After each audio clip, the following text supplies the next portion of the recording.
Hello, I'm Dynast Amir.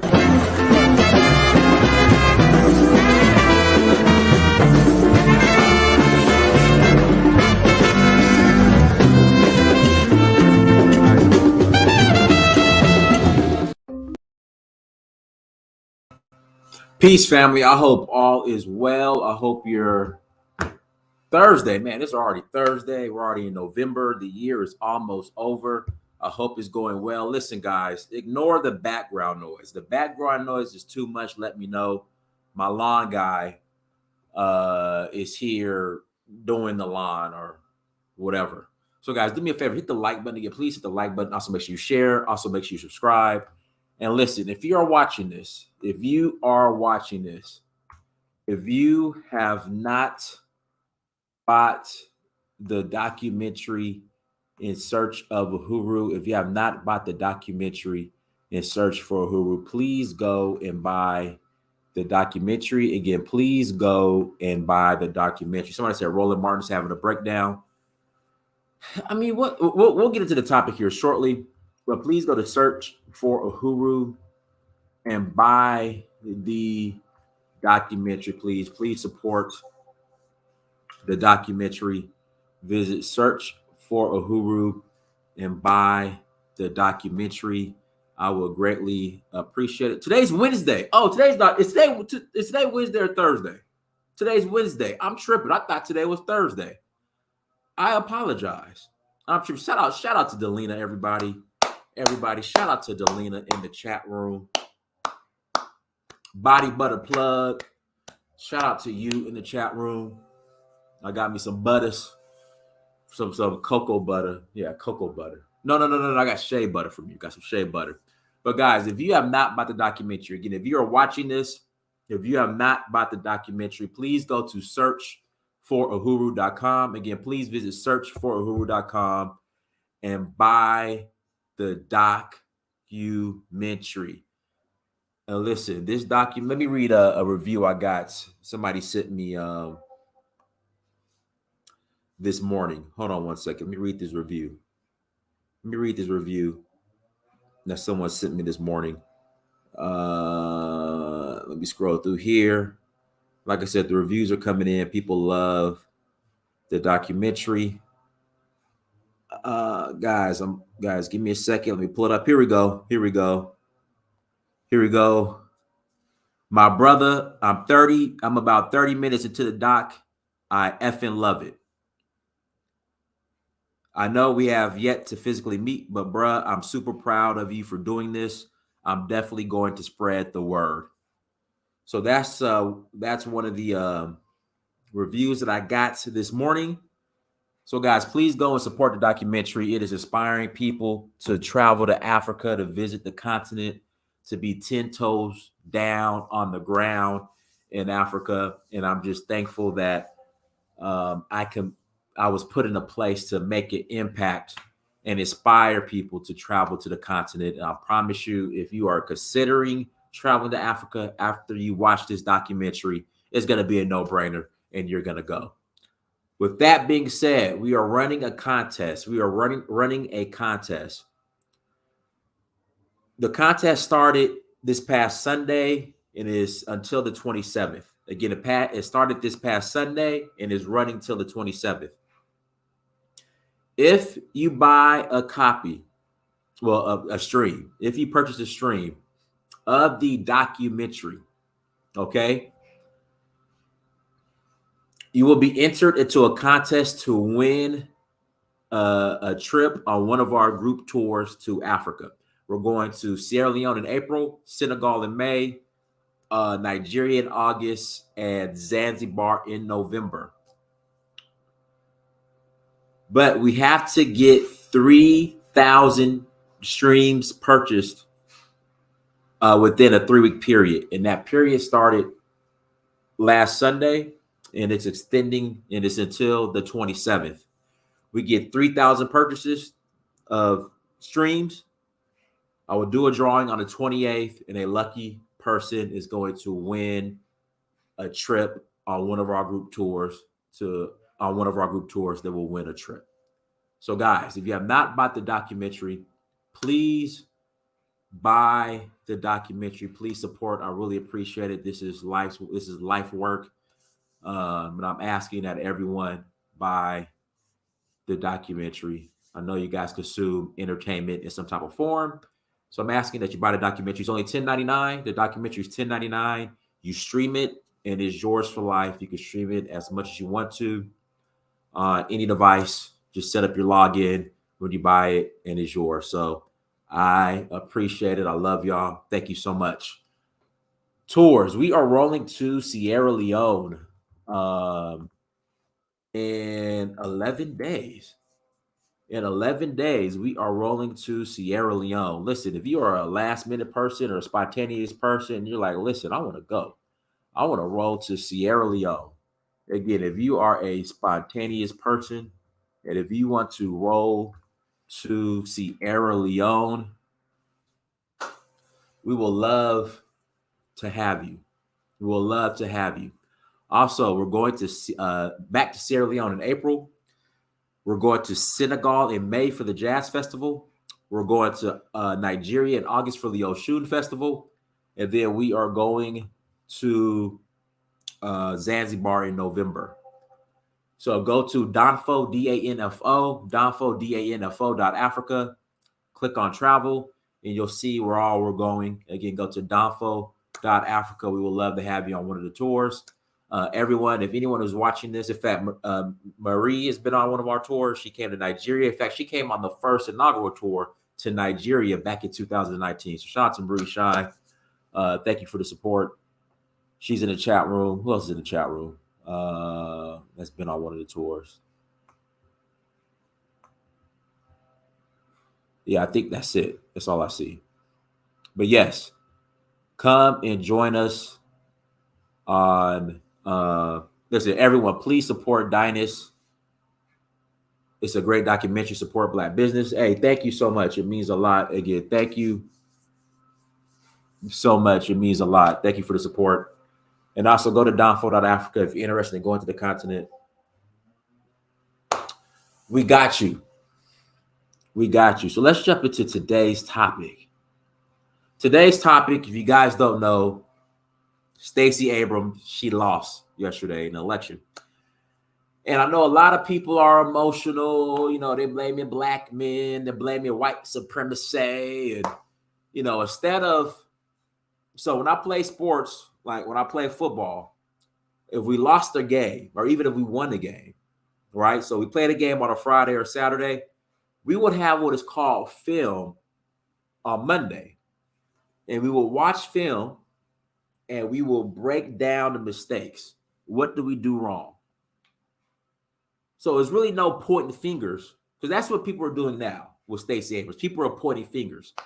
All black men, all white racists. But instead of just stepping back and really analyzing what happened last night, people just want to point fingers. So I have a list of reasons on why Stacey Abrams lost. Okay? I have a list of reasons on why Stacey Abrams lost. Because you have to understand, she almost won in 2018. She almost won in 2018, right? I'm going to say this. If she would have ran in 2000 and in 2020, if she would have ran then, she would have won. But I'm going to give you like a list of reasons on why she lost. All right, let's start. Number one, I call it the George Floyd guilt trip. Again, I call it the George Floyd guilt trip. All respect to George Floyd, rest in peace, and his family. I'm in no way being disrespectful. But when George Floyd passed away, and everybody saw how he passed away, they watched that video. You had a lot of white guilt, right? You had a lot of white guilt. So you had a lot of people, Black Lives Matter, who were exploiting that white guilt. You understand, like that $90 million they got, that the majority of that came from white folks, from white pockets. That white guilt carried into the 2020 election. That white guilt. And if you notice, in 2020, white women in the suburbs, instead of voting Republican, they voted Democrat. That's how Georgia went blue, Arizona went blue, Nevada went blue. But what happened after that? Again, what happened after that? Black Lives Matter decided, let me stop this screen real quick. BLM decided that they wanted to take that money and go buy mansions in exclusive gated communities. They wanted to rent private jets. So they got that money to so-called fight the racism, white supremacy, to go live in exclusive white neighborhoods. Then you had the infighting. You have the lawsuits. So you got Black Lives Matter, I guess, global foundation. And then you got like the other grassroots Black Lives Matters. They're suing each other. They're fighting each other. They're going at it with each other. So white folks said, hold on. Y'all used us for a money grab, and that money is not being circulated back into the community. No. So the white guilt is gone. So, and then of course, Joe Biden, he's doing such a terrible job. See, white guilt is what got Joe Biden into office. And sisters, don't take this personal. I know they say black women saved democracy and all this other stuff, but it was really white women in the suburbs is who got Biden into office. White women stop feeling sorry for y'all because they have buyer's remorse. They see Biden sucks. They see BLM was a sham. So they're like, okay, nah, we good. So a lot of that support from the white suburbs, Stacey lost. And they voted for Kemp. And Herschel Walker, that election, that race is more than likely going to go to a runoff. Again, that race is more than likely going to go to a runoff. The Herschel Walker, Warnock. That's going to more than likely go to a runoff. And it's weird because I guess people, they voted for Kemp and then they said, nah, we're not voting for the Senate race. We're not voting for either of them. But personally, I think it goes to a runoff. Herschel's probably going to win the runoff because Warnock was riding the coattails of Stacey Abrams. CNN just said it'll be a runoff. Yeah, it's going to be a runoff. Yeah, so Stacey Abrams was riding the Warnock was riding the coattails of Stacey Abrams. Everybody was excited about Stacey Abrams, not necessarily Warnock. Again, people were excited about Stacey Abrams, not necessarily Warnock. So Stacey Abrams is gone now. So I think, that sucked the life out of a lot of people. So I really think Herschel Walker is going to win the runoff. Also, I know this is very surface level. If the University of Georgia Bulldogs, if they win out, again, if the University of Georgia Bulldogs, if they win out, Herschel gets in. Because he's going to be riding that momentum of UGA because he's connected to UGA. Stacey Abrams already lost. So folks is just like, F it. Right now, I think the Republicans are going to take the House. They're about to get Wisconsin, Nevada, and Alaska. So that gives them 50 seats in the Senate. They're one more seat away from getting a majority in the Senate. They're close to getting Arizona. So all they got to do is get Arizona or Georgia, and they got it. If they get Arizona, which we should get the results by end of today or tomorrow, people are just going to say, F it, Herschel wins. Even if they don't get Arizona, I still think Herschel wins. Because here, the black vote here in Georgia, they're just like, F it, man. They're just like, F it, forget it. They're like, we're over it. Stacey lost, we're done. Yeah, so if it goes to a runoff, I think Herschel's going to win it. So that's number one. Number two, y'all got to stop. Listen, and I want to watch my words very carefully. Y'all got to leave black men's names out of your mouth. Stop bringing up black men. Stop incriminating black men when it comes to this L. Y'all got to stop that. That's not helping. You can't do that. Again, stop incriminating black men. Sisters, I got to stop that. That's not going to work. Guilt tripping black men to vote for Stacey Abrams or any woman is not going to work. It's not. Y'all got to stop it. It's not going to work. I'm sorry, but Stacey ran a terrible campaign. It was cringe. This campaign compared to 2018 it was cringe. Yes, somebody says Stacey's career is done, political career is done. Yeah, but she got money. You know, she'll get another book deal.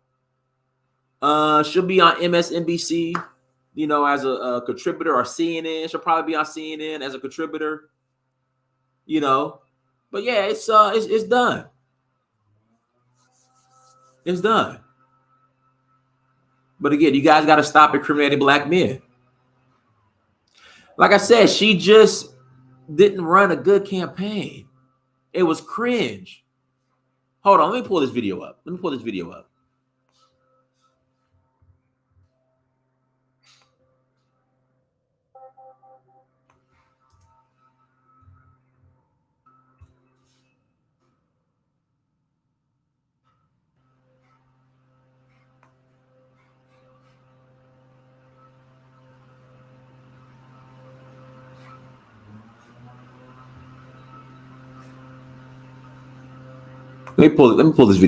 Like this, like stuff like this, like Stacey, what you doing?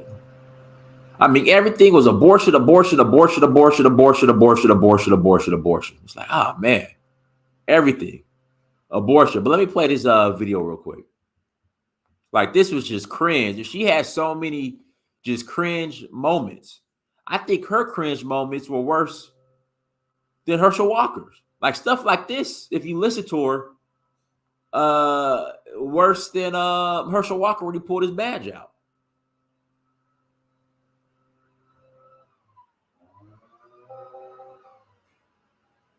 Hold on, let's play this video real quick.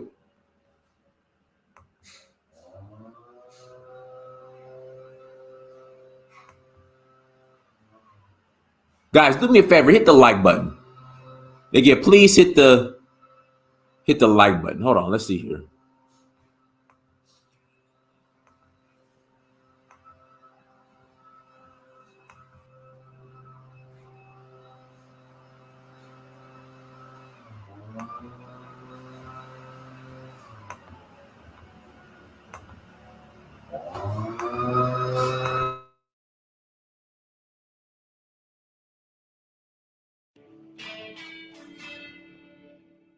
It's a video going viral online right now. Thousands of tweets about this clip of Georgia Democratic gubernatorial candidate Stacey Abrams discussing fetal heartbeats at the crux of a new law here in Georgia.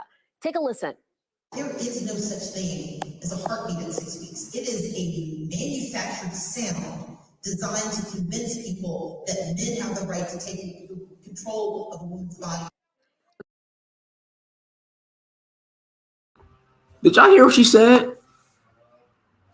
I mean, did you guys hear what she said?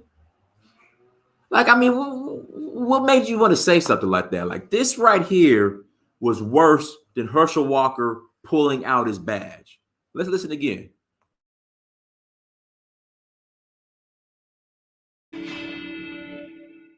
It's a video going viral online right now. Thousands of tweets about this clip of Georgia Democratic gubernatorial candidate Stacey Abrams discussing fetal heartbeats at the crux of a new law.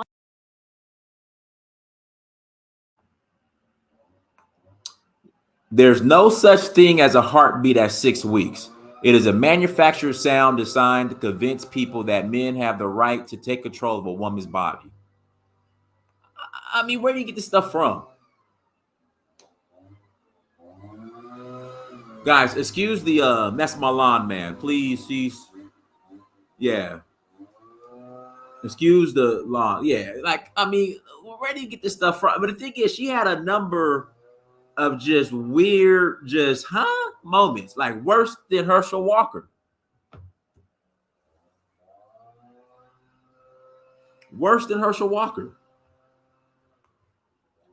There's no such thing as a heartbeat at 6 weeks. It is a manufactured sound designed to convince people that men have the right to take control of a woman's body. What? So it was just cringe. It just got too cringy. Like, what? Hold on.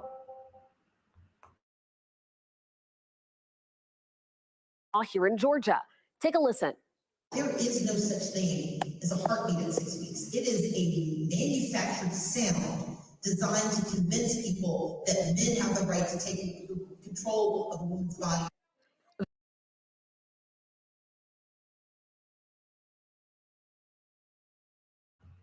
I mean,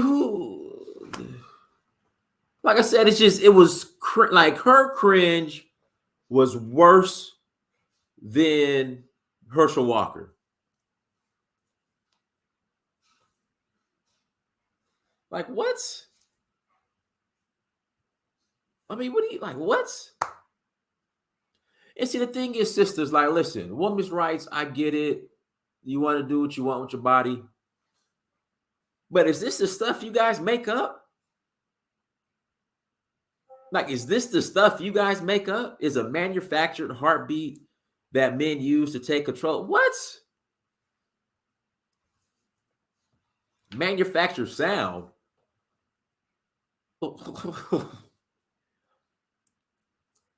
Yeah, she was just too. See, the Democratic Party has gotten behind. Look, I love my sisters. Like, I love, her focus on abortion laws was super cringe. Yeah, there's way more stuff. There's way more important issues, more pressing issues that's going on. Yeah, it was just weird. Hold on, here's another one. Let me find another one. Hold on one second.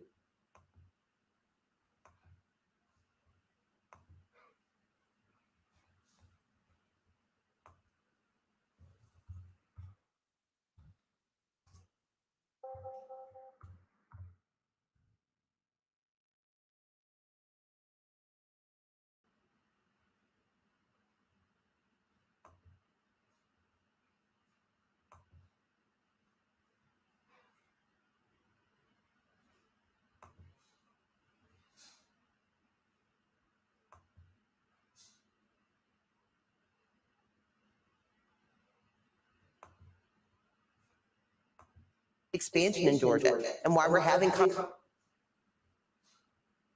abortion is an economic issue. It's been reduced. Joining us now, the Democratic nominee for governor of Georgia, Stacey Abrams. It's great to have you back on the show. Curious at your biggest takeaways as to how your race is going right now, and if you'd like to chime in on President Obama's comments. I think President Obama is absolutely right, and it's what we're seeing on the ground. Right now, we are walking away so often from the real issues that people care about.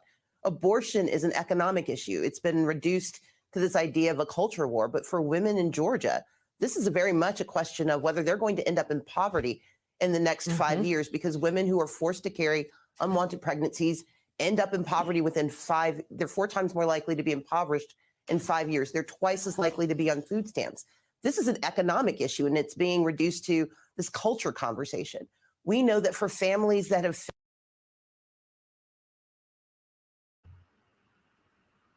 Yeah, it's just, but I mean, the black folks who like listen to this and then want to guilt you for not voting for this, I just want to get into you. I'm trying to understand you guys. Like, I'm really trying to understand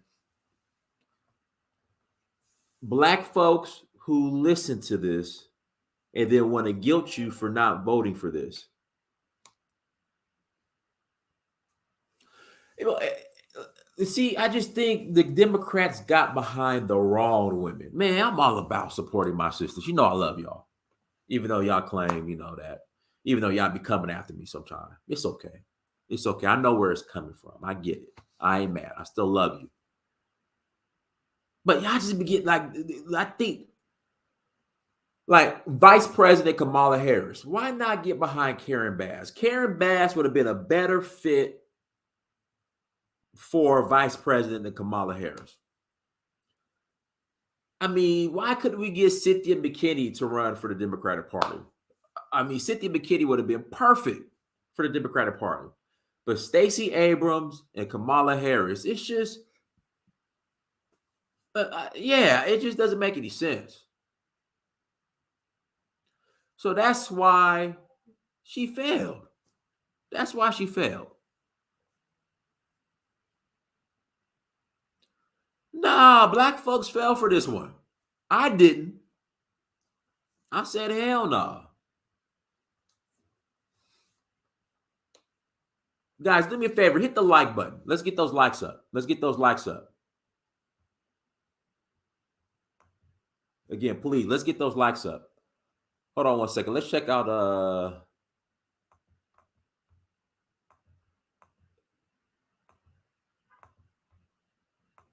let's see what we got going on here.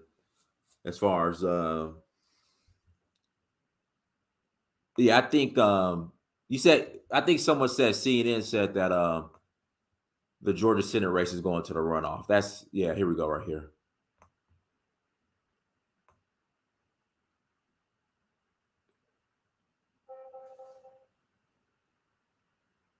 $0.98 reporting, 49.4 cent, 98% reporting, 49.4%. Yeah, so in Georgia, if you don't get 50.1%, you got to go to a runoff. So it's pretty much looking like it's going to a runoff. But somebody said that it was announced on CNN that it's going to a runoff. Yeah, here we go. Georgia Senate race between Warnock and Walker will head to a runoff. Yeah.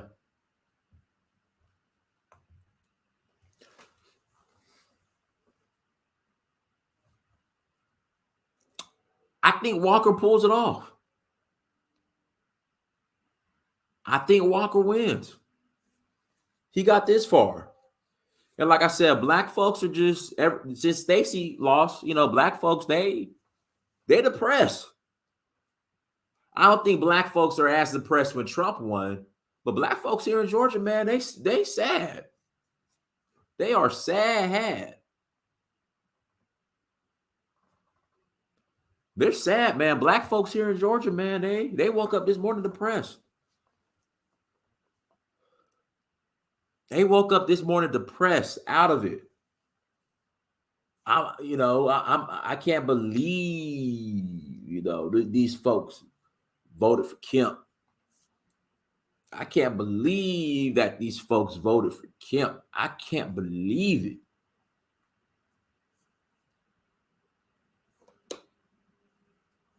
Yeah, so I don't think black folks in Georgia are going to have the fight come December 6th to go vote for Warnock.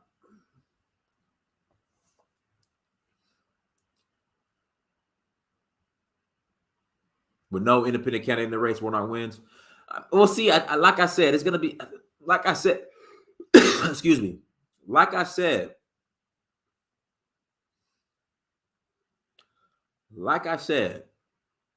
here we go. This is what's key right here. Let's make this, let's enlarge this real quick.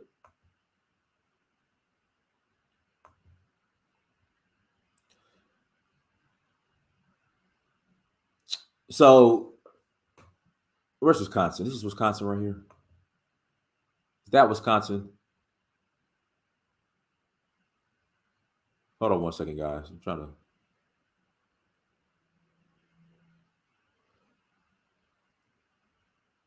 to. So Republicans got a seat. Yeah, Wisconsin. So Wisconsin got called. So they got Wisconsin. They got our Alaska. So that gives them 49. They're more than likely going to get Nevada. That'll give them 50. So all they have to do is get Arizona or Georgia. Arizona's going to be close, and Georgia's going to be close. But the Republicans already pretty much got the House. So let's move to the House.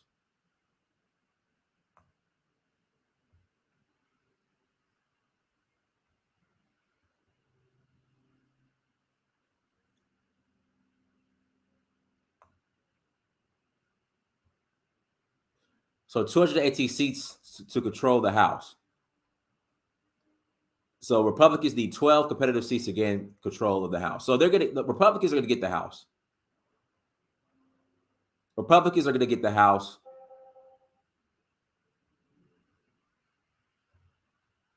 And they might get the Senate because they're going to win Nevada. Wisconsin and Alaska's been called. They're going to win Nevada. Nevada will give them 50.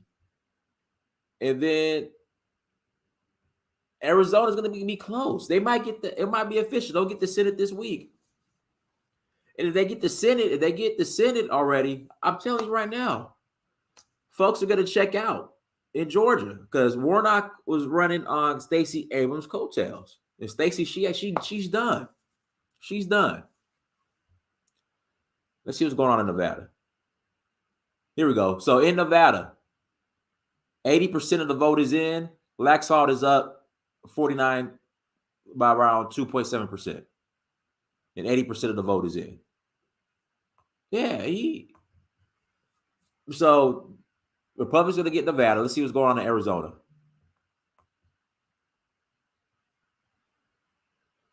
So 69% is in. Masters is within striking range. Let's see what's going on with governor.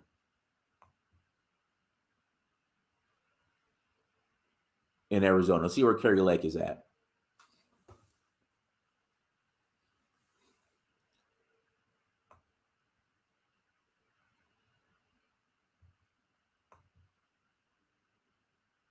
Kerry Lake is within striking distance with 69% in. So this Arizona race is going to be close. But if Republicans get the Senate by getting Arizona, Herschel Walker is going to win in Georgia. He's going to win. Because, folks, Democrats in Georgia are going to be like, there's nothing to fight for.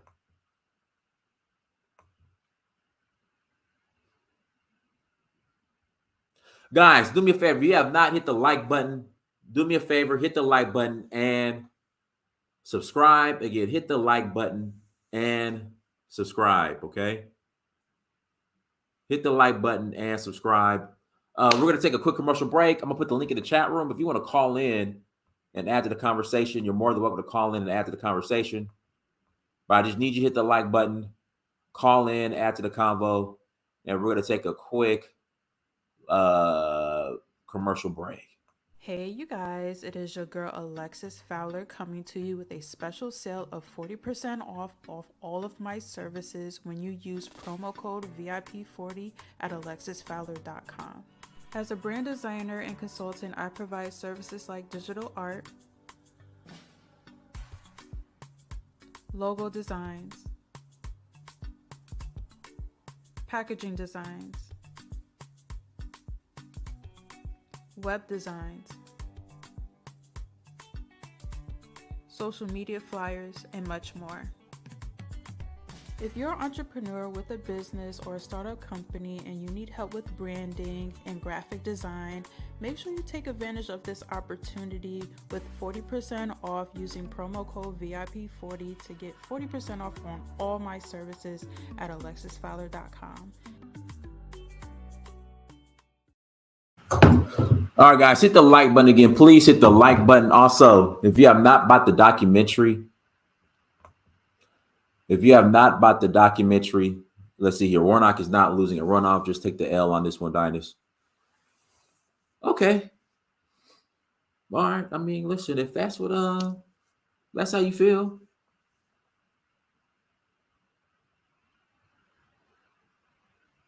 Yeah, that's how you feel. Like I said, I think Walker wins the runoff. I think Walker wins the runoff because the enthusiasm for Democrats is not going to be there because Stacey's gone. Yes, let me put the link. Yeah, my bad. Links in the chat. My bad. I forgot to put the link in the chat room. There's the link, guys. Links in the chat room. Sorry about that. Because Stacey is gone. She's done. Republicans are about to get Nevada. That puts them at 50. Arizona is going to be close. That'll get them at 51. So then they'll officially have the Senate.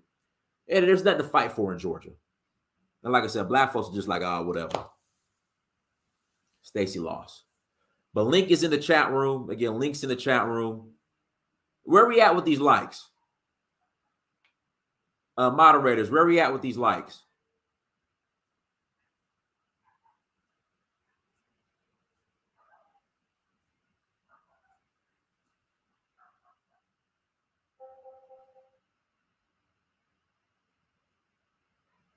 $110 likes, guys. Hit the like button, please. Please hit the like button.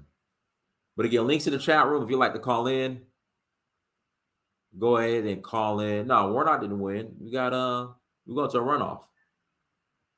We're going to a runoff.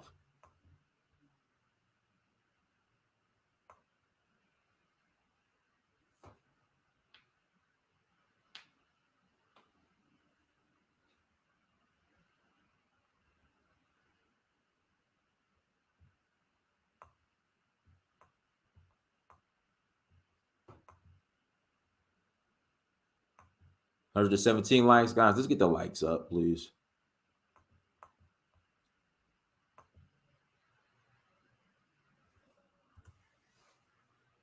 You are crazy. They want to take women's rights. Incest and rape pregnancy is crazy.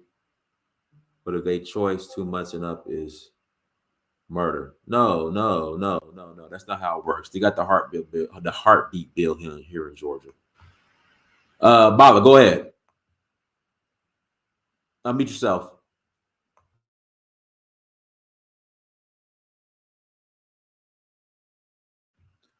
Bala, you gotta unmute yourself. Bala. All right, now go ahead and talk. Bala, you gotta get that Metro PCS. You gotta get that Metro PCS connection together, Bala.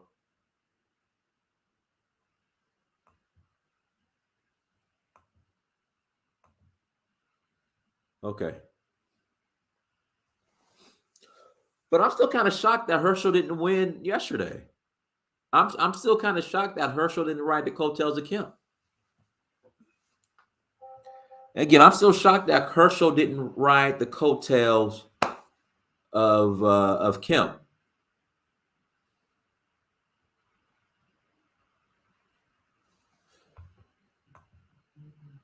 You can't hear me?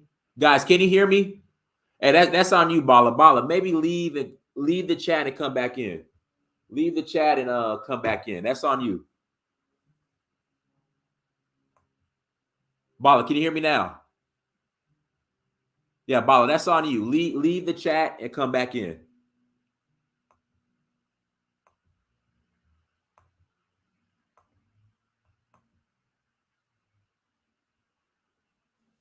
All right, guys, links in the chat room. If you'd like to call in, please click on the link. Again, if you'd like to call in, please click on the link. Listen, family, listen.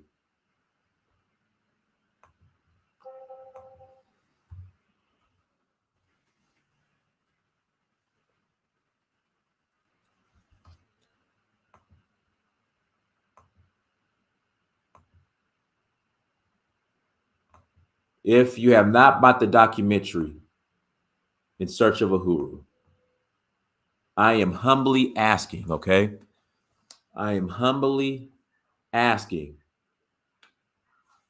All right, I'm humbly asking that you guys go to searchforuhuru.com. You go to searchforuhuru.com. and buy the documentary. Okay, I'll put the listen. Ignore that link I just put in. I spelled it wrong.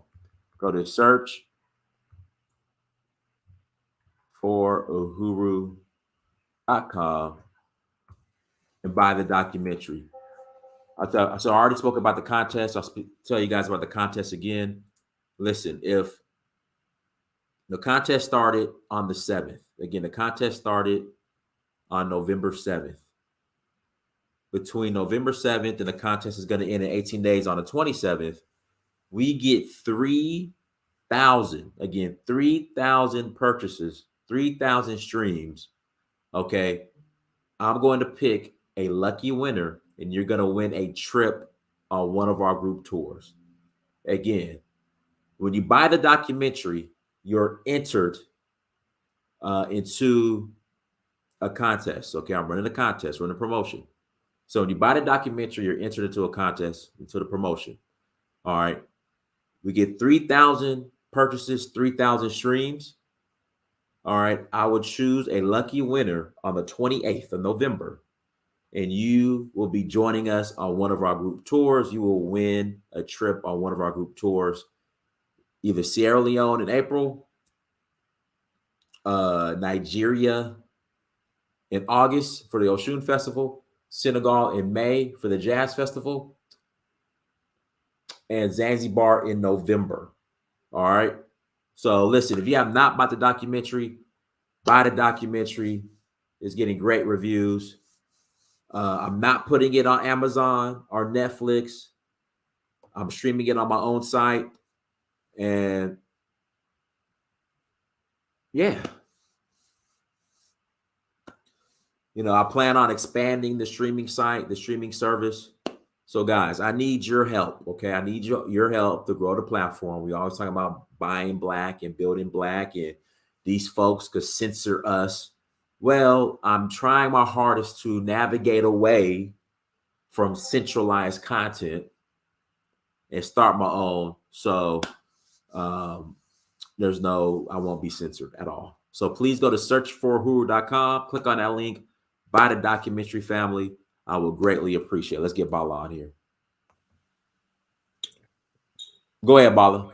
Hey, greetings, brother, and greetings to the viewers, man. Sorry about that. I'm at work, so I was trying to kind of trickle in here. Bala, I gotta ask you a question, Bala. I gotta ask you a question. Yes, sir. Did you buy the documentary yet? What is that? Did you buy the documentary yet? I actually have not, man. Let me go ahead and get that done today, because if I don't, man, I'm never gonna get around to it. Yeah, see how y'all be doing. No. I'm that dude that be coming on here telling people to actually patronize. But I just I actually do forget. But you know what? If you don't mind though, like, because I want to be a part of the show, but once it gets heated up, so I can stay in the background. But if you can share the link with me, I'm gonna go ahead and do the documentary purchase right now. I'm gonna put the link in the private chat. I'm gonna put the link. Put it in the private chat. Yeah, I'll get that done. But while we're doing that, Dennis, go ahead. Yeah, while we're doing that, Dennis, like I said, I'm gonna be here for the duration of the show. But I got a quick question for you, brother. I got a ticket. All right, yeah, I'm about to do that right now. I see. Okay, perfect. Okay, so Dennis, I got a ticket, right? I'm about to take I got a ticket for my family to go to South Africa next month. But someone's telling me to really give them that real African experience, you take them to Kenya and Rwanda. What do you say about that? I would say go to Kenya. Okay. All right. I just go to why you don't want to go to West Africa? No. I mean, that's where I'm from. But this my kids is going to be their first time going to Africa, and they wanted to do the safari and all that stuff. And we don't have that in the West. So I was. Oh yeah, you're right. Yeah, so you can do Kenya or Tanzania. You can do Kenya or Tanzania if you want to safari. You can do safari in South Africa too. But I know. Yeah, but it's way too westernized. That's the thing. I want to give them that. South Africa is like, what I'm hearing is like it's too. I know it's late now because I got the ticket already, but I can switch. But I heard it's too westernized, man. Like you go over there, you feel like you're still in Houston, Texas. So But Kenya, I guess, gives them that Yeah. that field. So you think Kenya might be a good choice, right? Kenya, stuff like that. Yeah, Kenya or Tanzania. All right. I'm gonna go ahead and get the thing right now. I'll just be in the back window. Once it gets heated up, I'll come back on. I appreciate it, brother. I'm looking for one of those. Yeah. Oh, go ahead, Baba. What you say? No, I was saying I'm looking for one of those conversations. Once it gets into where we start going deep, like usual, then I'll come in and chime in. Okay, I appreciate it, man. Thank you for the support too. All right, cool. Yes, Big Kingpin Kingston. Yes, it does. Tadaji, go ahead, bro. What's up, bro? I want to say first, man, shout out to you. I like how the documentary, I like how the platform is real easy to navigate. You know what I'm saying? It was just a quick email, password, boom, you got it. Right then and there, you can press play, log out, log back in anytime. So it's real smooth. It ain't nothing. It ain't no. It's easy to navigate. You know what I'm saying? So I watched like half of it. You hear me? I had watched it when I was going to sleep, so I caught half of it so far. You hear me? All right, I appreciate it, brother. Go ahead, Tadaji. But yeah, to be honest, man, I say all the time that I don't, day by day, I'm having less and less faith in our people and our, how much we are truly going to progress in America, because like, you got people, you got like Dr. Umar had put up a post about Stacey Abrams and shaming black men and all that shit. And if you go through the comments, it's like, it's like our sisters like mobbing, like just like, where your school at? Oh, where your school at, Umar? Where your just school like, at? Oh, you want one sister is telling me, oh, you want to vote so we could go back to lynchings and all. I'm like, are you serious? I'm like, where they? So I'm gonna tell you. So true story. So it was today's Wednesday. It was Monday. Monday, I'm taking a walk around my neighborhood. Shout out to I Am African. That is true. It is easy to navigate to get to the documentary. Thank you. I appreciate it, brother. Thank you for the support. But yeah, so I was taking a walk. I usually take a walk, around my community in the afternoon just to get outside, get some fresh air. I'll work out in the morning and in the evening, I'll go take a walk.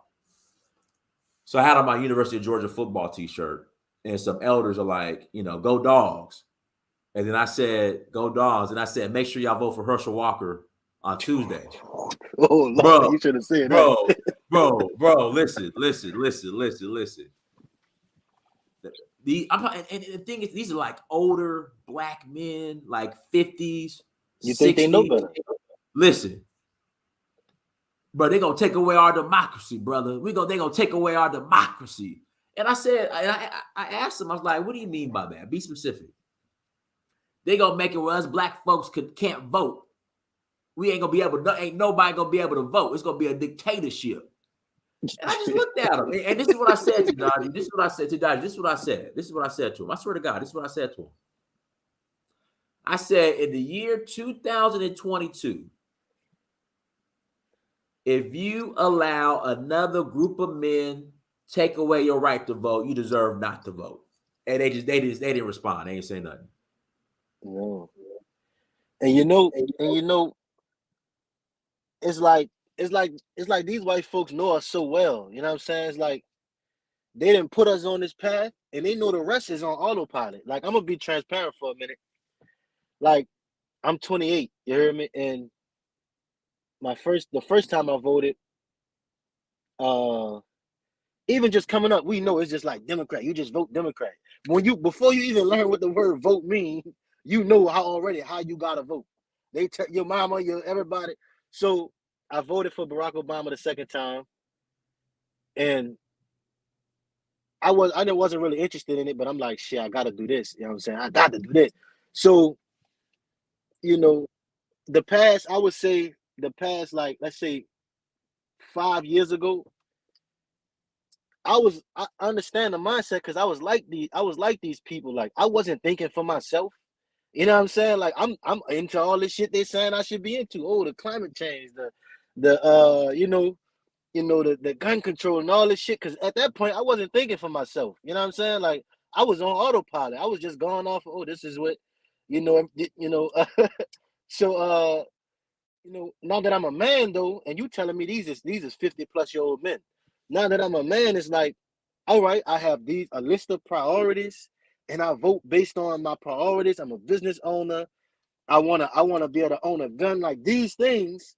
But when you talk to these people, they don't have a list of priorities that they vote from. You know what I'm saying? It's just like, oh, you just vote Democrat. The woman I'm telling you about who trying to argue with me about I'm gonna send us back into lynchings. This woman is a educator. You know what I'm saying? She like an adult woman, like probably 35 plus. She you know what I'm saying? It's like, man, are you serious? I had to ask her, like, are you really serious right now? Talking about we about to be going back into lynchings and all this shit. Like it's ridiculous. It's ridiculous. Wisdom never sleeps. We kind of shout out to Wisdom never sleeps, brother. We talked about this a little bit the last couple of days. Wisdom never sleeps about these older black men, with the fear tactics, how we're gonna get lynched again, how they're gonna take our rights to vote. Where's this coming from? I know you explained it before, but for people who didn't hear that, where's this coming from?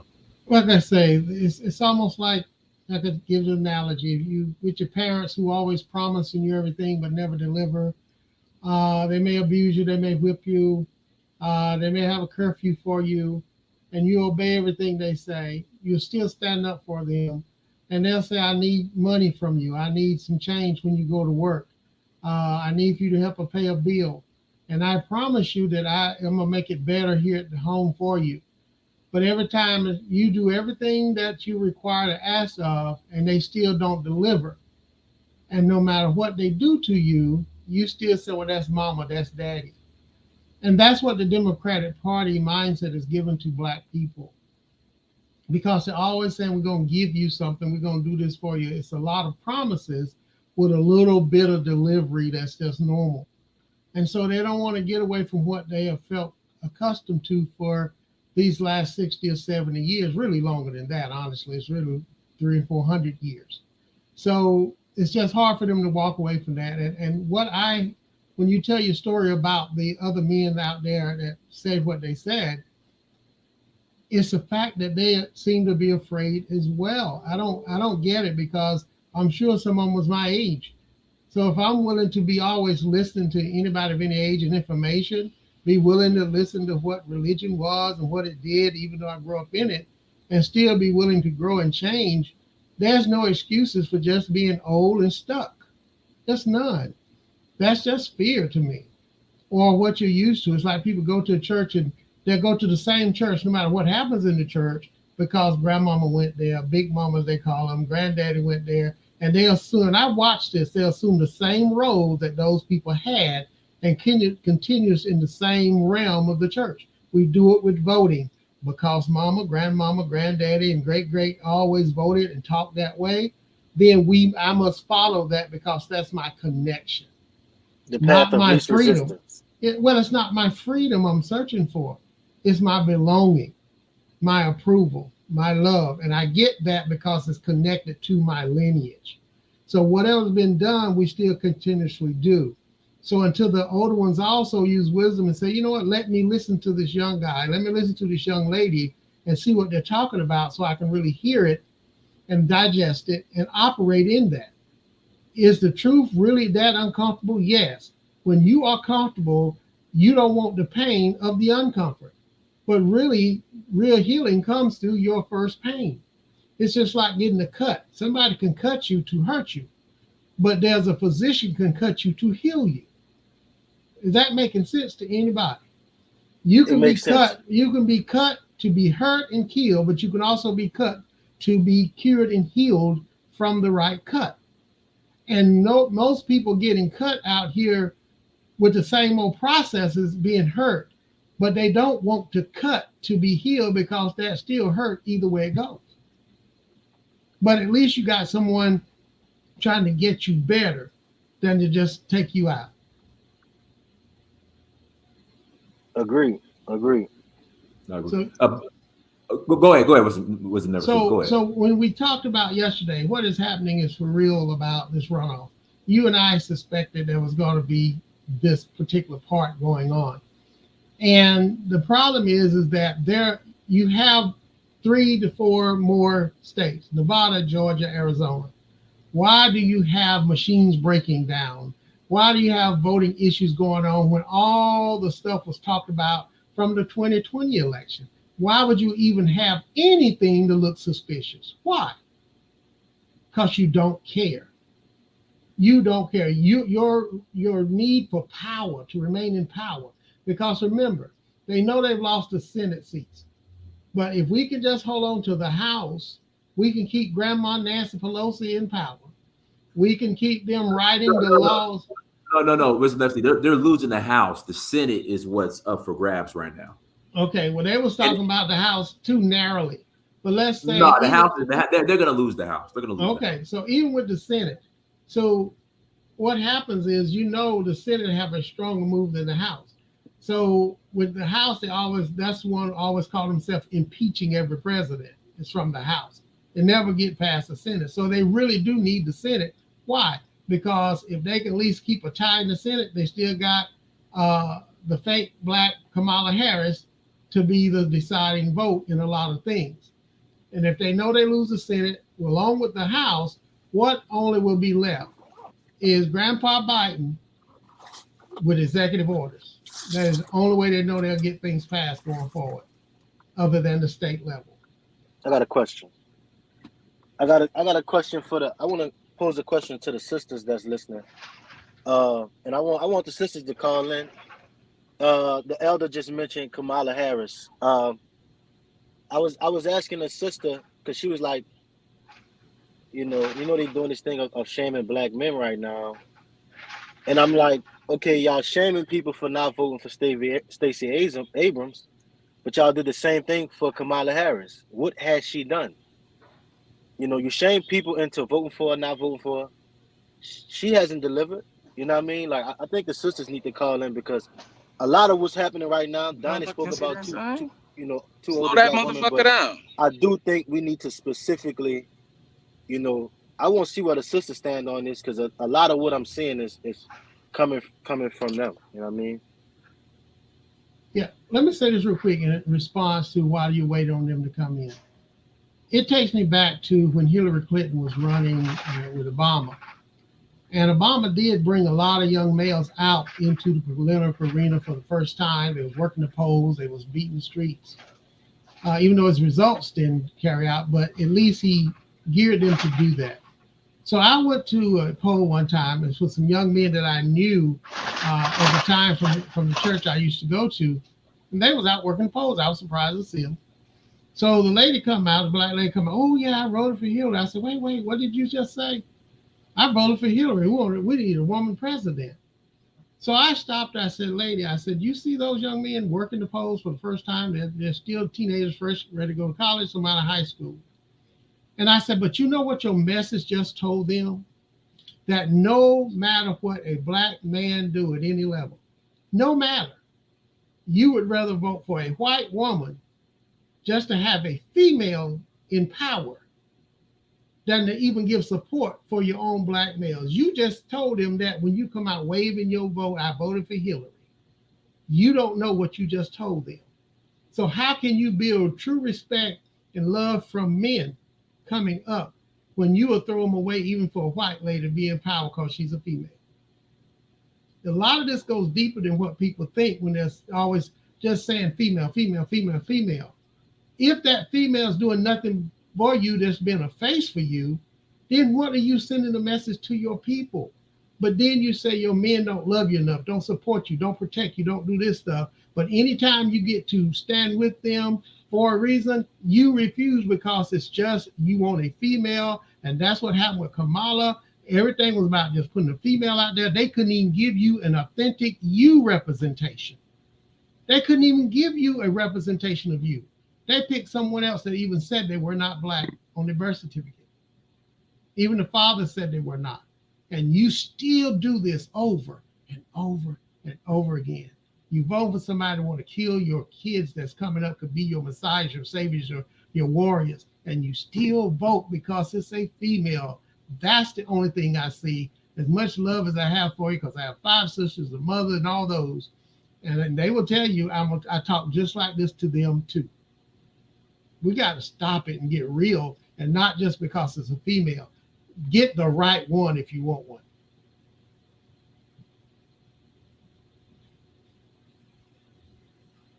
All right, let me go ahead, James. You got something you want to say, James?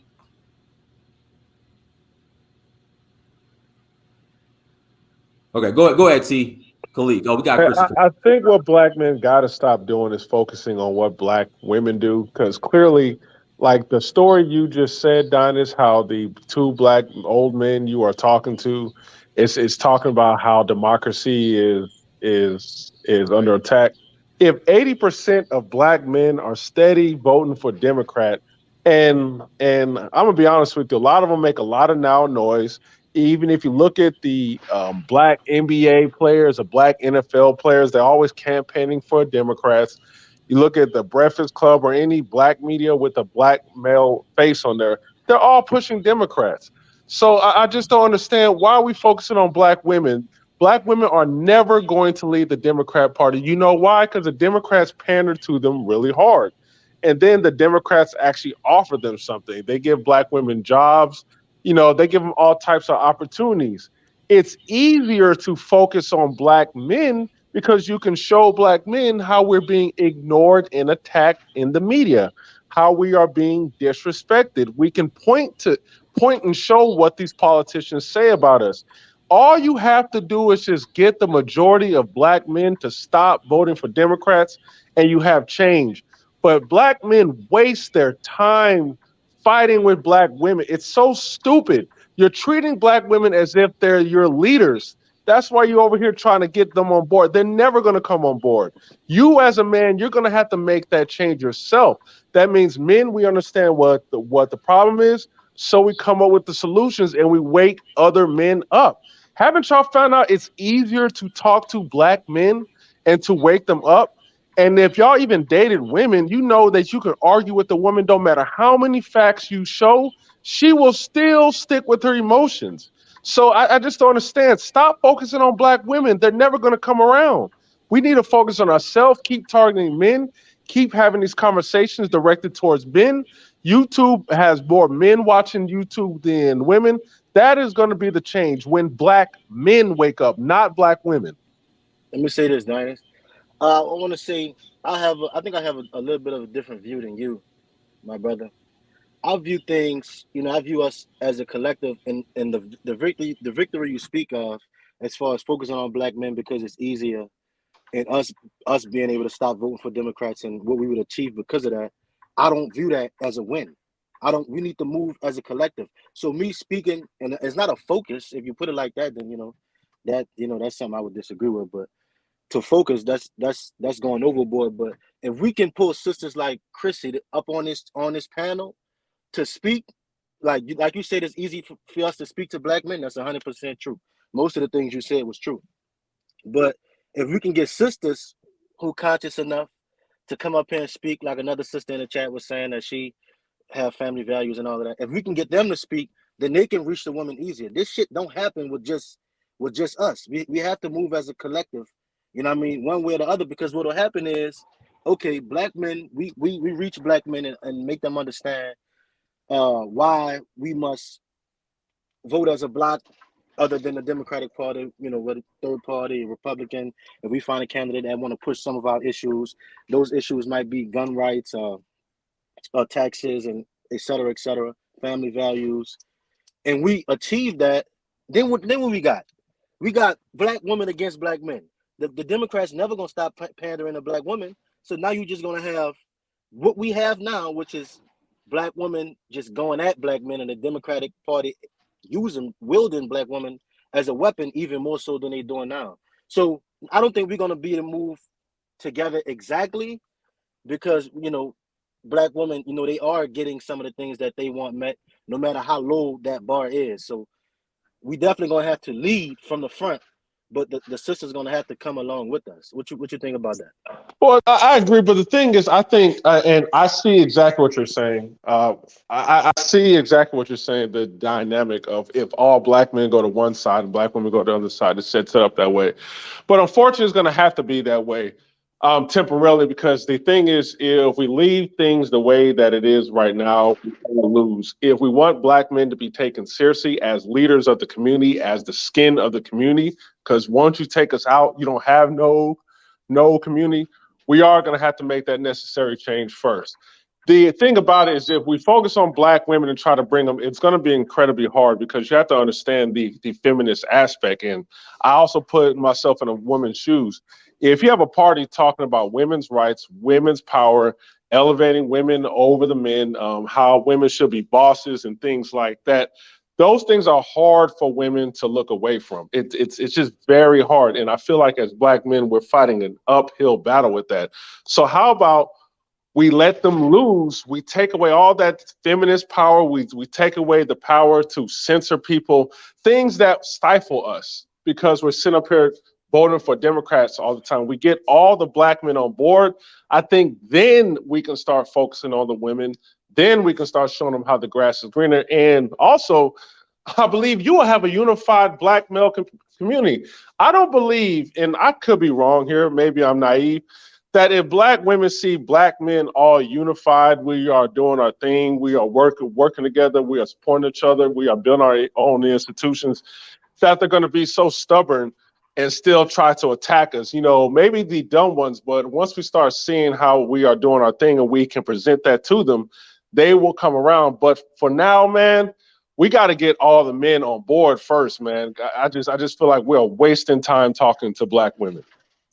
10 seconds, Dynas. I'm gonna just say, to make it clear, I'm speaking on, what y'all could do. I have no hope for black America in this country. Me and my family moving to the continent, I think this shit only gonna get worse. So I just want to make it clear that y'all can fight that fight. You know what I mean?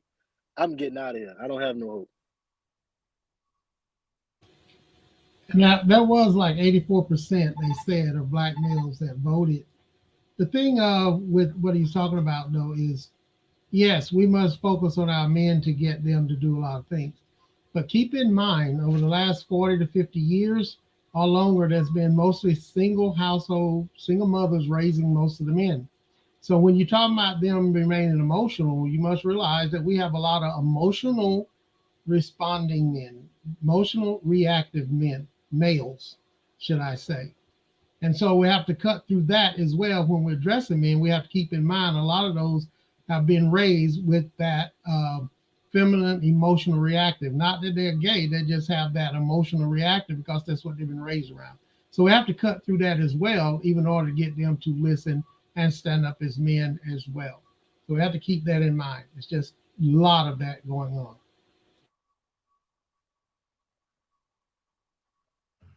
All right, where did Bala, where you go?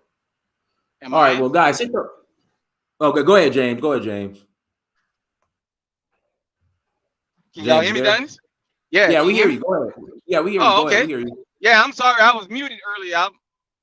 Shout out to you. Thanks for having me on. I just wanted to say, to me, yesterday was a win for Herschel Walker. You know why? When his campaign first started, he was supposed to get blown out of the water. They done brought women up talking about he didn't get paid for abortions and all this other carrying on, and he's still hanging on. Me personally, I think in a runoff election, Herschel Walker's gonna win. That's number one. Number two, I'm down here in Texas, and they kind of sour about Beto O'Rourke losing yesterday. But all the Democratic campaigns I heard down here on the radio in Texas was about abortion, and they kept mentioning rape and incest. And I just want to say this, and I'm going to let y'all go. For black men, that rape clause is very dangerous. Black men should be against abortion because rape has a face in America, and it's black men. Even though the numbers say we are not the rapists, the media has already portrayed us as that. You think you got a lot of innocent black men in jail for rape now. You let that rape and incest clause be in, they'll be bringing us in prison by the busloads. Well, what do y'all think of, the thing about what happened yesterday to me has me worried because it doesn't seem like we had a red wave. You know what I'm saying? That was not a red wave. See, it's not over. Yeah, I mean, Pennsylvania, that was odd. I mean, Herschel, people were saying he'll go to a runoff or he might win, but he went to a runoff. But I was kind of shocked that he didn't ride the coattails of Kemp. We're about to win. Nevada's about to go to the Republicans, and then Arizona is going to be close. So if Arizona goes to Republicans, then they won the Senate as well, and they're going to win the House. So. Well, man, we have to, man, because the thing is, I know how this is going to play out in the media and also the Republican establishment.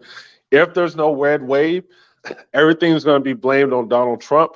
And then anytime you have an outspoken candidate like that, they're going to dismiss him as MAGA and show that MAGA candidates don't work. Because the Republican Party, man, we just got too many rhinos, man. And if there's no red wave, this is going to be used as an example to say, you see, Trump can't win. Anyone who backs Trump can't win.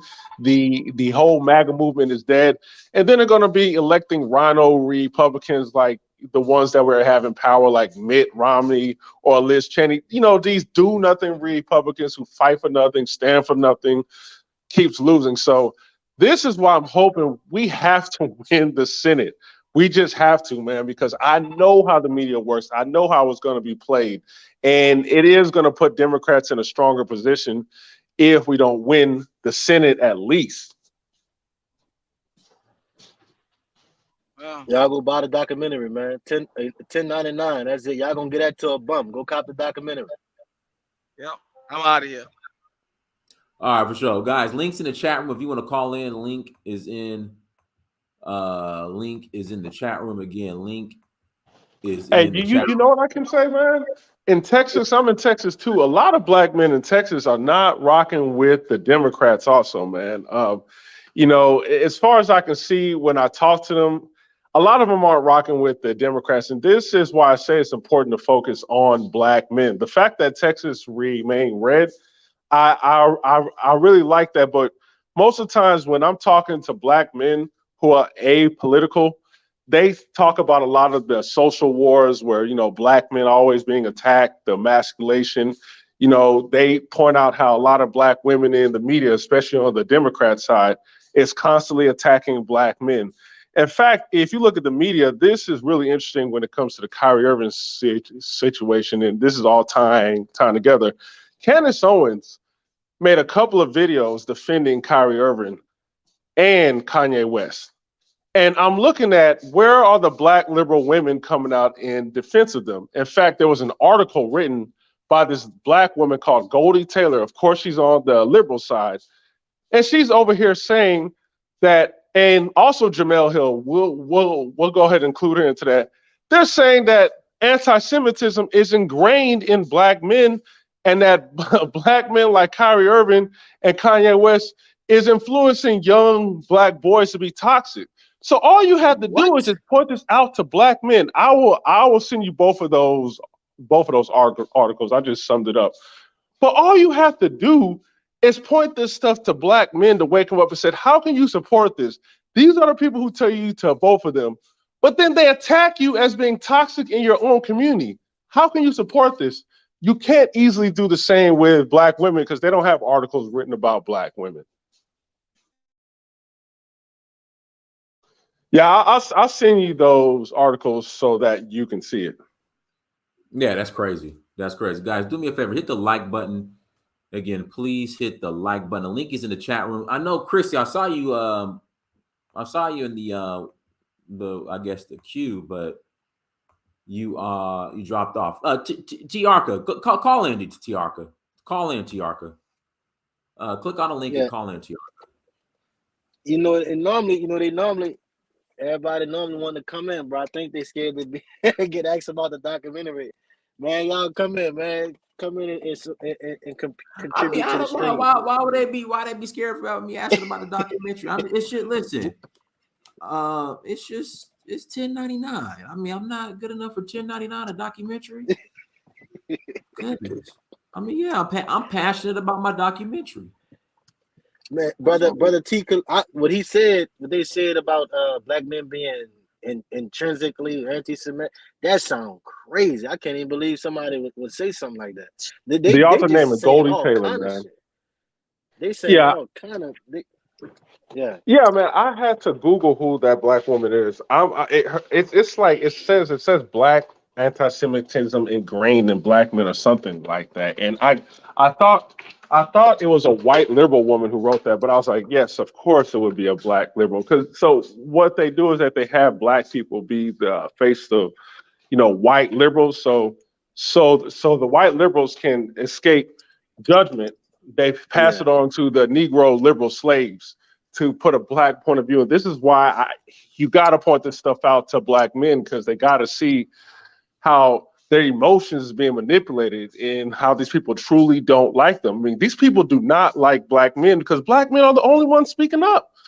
We are the only ones saying, hey, stop voting for these Democrats. Hey, demand something. If you look at the big movements, we may not like FBA, Tariq Nasheed or Umar or even Dynas or any of the independent black people.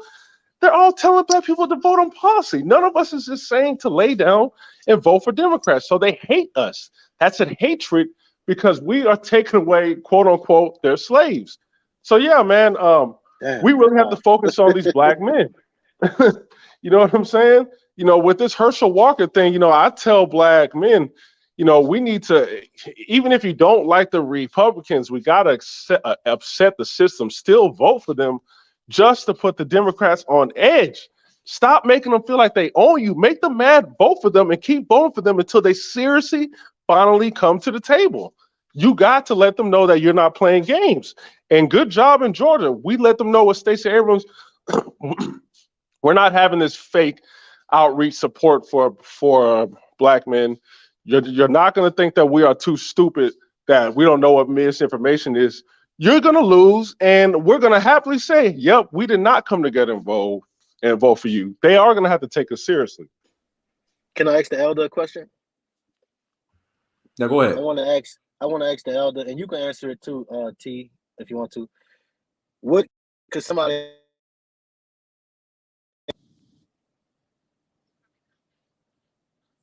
Can y'all hear me? No, yeah, it went out, but we hear you now. I want to ask somebody in the chat just said they ain't voting for either side. What's your take, elder wisdom, on somebody saying they ain't voting at all? If they can't vote Democrat, they ain't voting at all. Well, that's okay. That's their choice. That's their option. They are free here, and they are supposedly free in America, but you have free to choose. A non-vote for a Democrat is just like a vote for Republicans in a way as far as a Democrat take it. Because if you'd at least say what you're going to say or vote for them all out, then if the Republican won, then it's your fault for not even voting, because they say that as well. They don't just talk about those that vote for the opposition. They talk about those that don't vote for them. So, but the main thing we need to start at, he's talking about the men. We also have to get back to the root of our families and our community. We can straighten that up. It's harder to straighten that up than is some of the voting situation. But that's where the crust of it is, to get our men in our communities to understand what their roles really are, to understand how to use logic over emotions. And when you work from that ground root of your family, because that's what they had to break up before they ever even got to this voting feminist thing, they had to break that family up. So it's unfortunate that so many of our young black men may not have jobs. And so they are depending on the girlfriends, the baby mamas who get the government assistance and the cheaper housing, or even the great jobs, to help feed them and help give them somewhere to stay. So they kind of cater to that, whatever they want in most cases. But elder, will you and any other black men that you naming, that you got this idea that if you take away all these entitlements from these women, that's going to force all them into extreme poverty at once? What kind of plan do we got? We supposed to work from behind once they thrown out the system? No, I'm not saying that they're just taken away. That is some of the stuff that the Democratic Party used to say the Republicans going to take away. I'm saying, okay, I'm telling you why some of the reasons that it's harder to pull black men totally in the direction of leadership again, because of the way over years it has accumulated into a situation that it's easier to say, I'm a vote with my lady because of this. So we Okay, have to find a way. Let me get there. We have to find a way, as you state, to slowly give them some empowerment. Is it a job? It is a business. How do we get them empowered again to then help stand on their own, to help their families, to be a decisive maker with them versus just not being a decision maker? All right, Elder, do you see anybody that's making any type of plan towards that end that you just stated? There's a lot of people making plans. We just don't see them advertising on a larger lot of level. A lot of people is not an answer. A lot of Well, people also, is not an answer. That's a cop well, out. also, No, it's not a cop also, out. you heard the elder say that black men need to reposition ourselves and our family, and so that's our job to do, and it's gonna be on an individual level. Ain't nobody. Where are we can doing make it at? Wait a minute, bro. You can't listen if you're talking. Ain't no. Well, I'm ain't no asking big, you. I'm trying to get clarification. Ain't nobody. All right, I hear you. You can ask me after I finish making this point.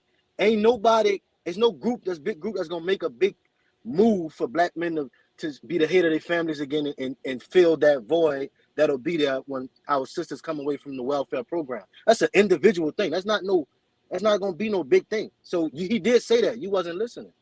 No, I'm saying you guys are sitting up here listing this as one of our main problems, that these entitlements, which if you're a United States citizen and you have a social security number and you have a birth certificate, that entitles you to access the government in any way you want to. Millions of, not millions, but thousands of corporations are doing this every day. Thousands of corporations are lobbying Congress for money every day, congressmen and congresswomen for money every day.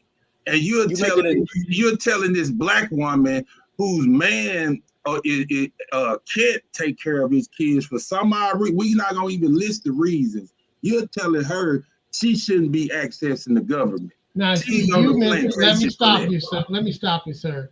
That's not what I said. I said I was talking in relevance to what the black man mindset right now. For many of them that are unemployed, the many of them are destitute, homeless, if they have a baby or a sister, whatever that's on those entitlements, they're easy to vote with what they say to vote for and how they do, so they don't rock the way. What I said was, I never said that anybody that needs assistance for a time shouldn't have a right to get it. That's not what I said. I said that they leverage that when they want to say, to scare you, that the Republicans are going to take away those things. That's what I said. So what I'm saying to you, wait a minute. What I'm saying to you is this. When we talk about your vote or my vote or whatever we do publicly or in behind the scenes affects the collective. No one said, no, I do. That's an individual. Wait a minute. You say, no, that's an individual thing. But when somebody says solutions based, then you want that one person or entity to do it for everybody. So how can you be an individual one way and then want the collective another? You can't. That's double standard, sir. Well, it's collective to understand that this woman and these children that are in our community are accessing the benefits that their government is providing for them, and to tell them to vote against their own interests for what? What are any Republican is offering anything to our community? And now we get to the point. Let me finish, bro. Everybody been telling me, hold up, let me talk. Hold up, let me talk. Everybody up here has legitimate beefs against the Democratic Party. I'm not saying you don't. I'm not saying that at all. You do have legitimate beefs against the Democratic Party. But like one dude was jumping up in Raphael Warnock's face a couple of weeks ago. What about reparations?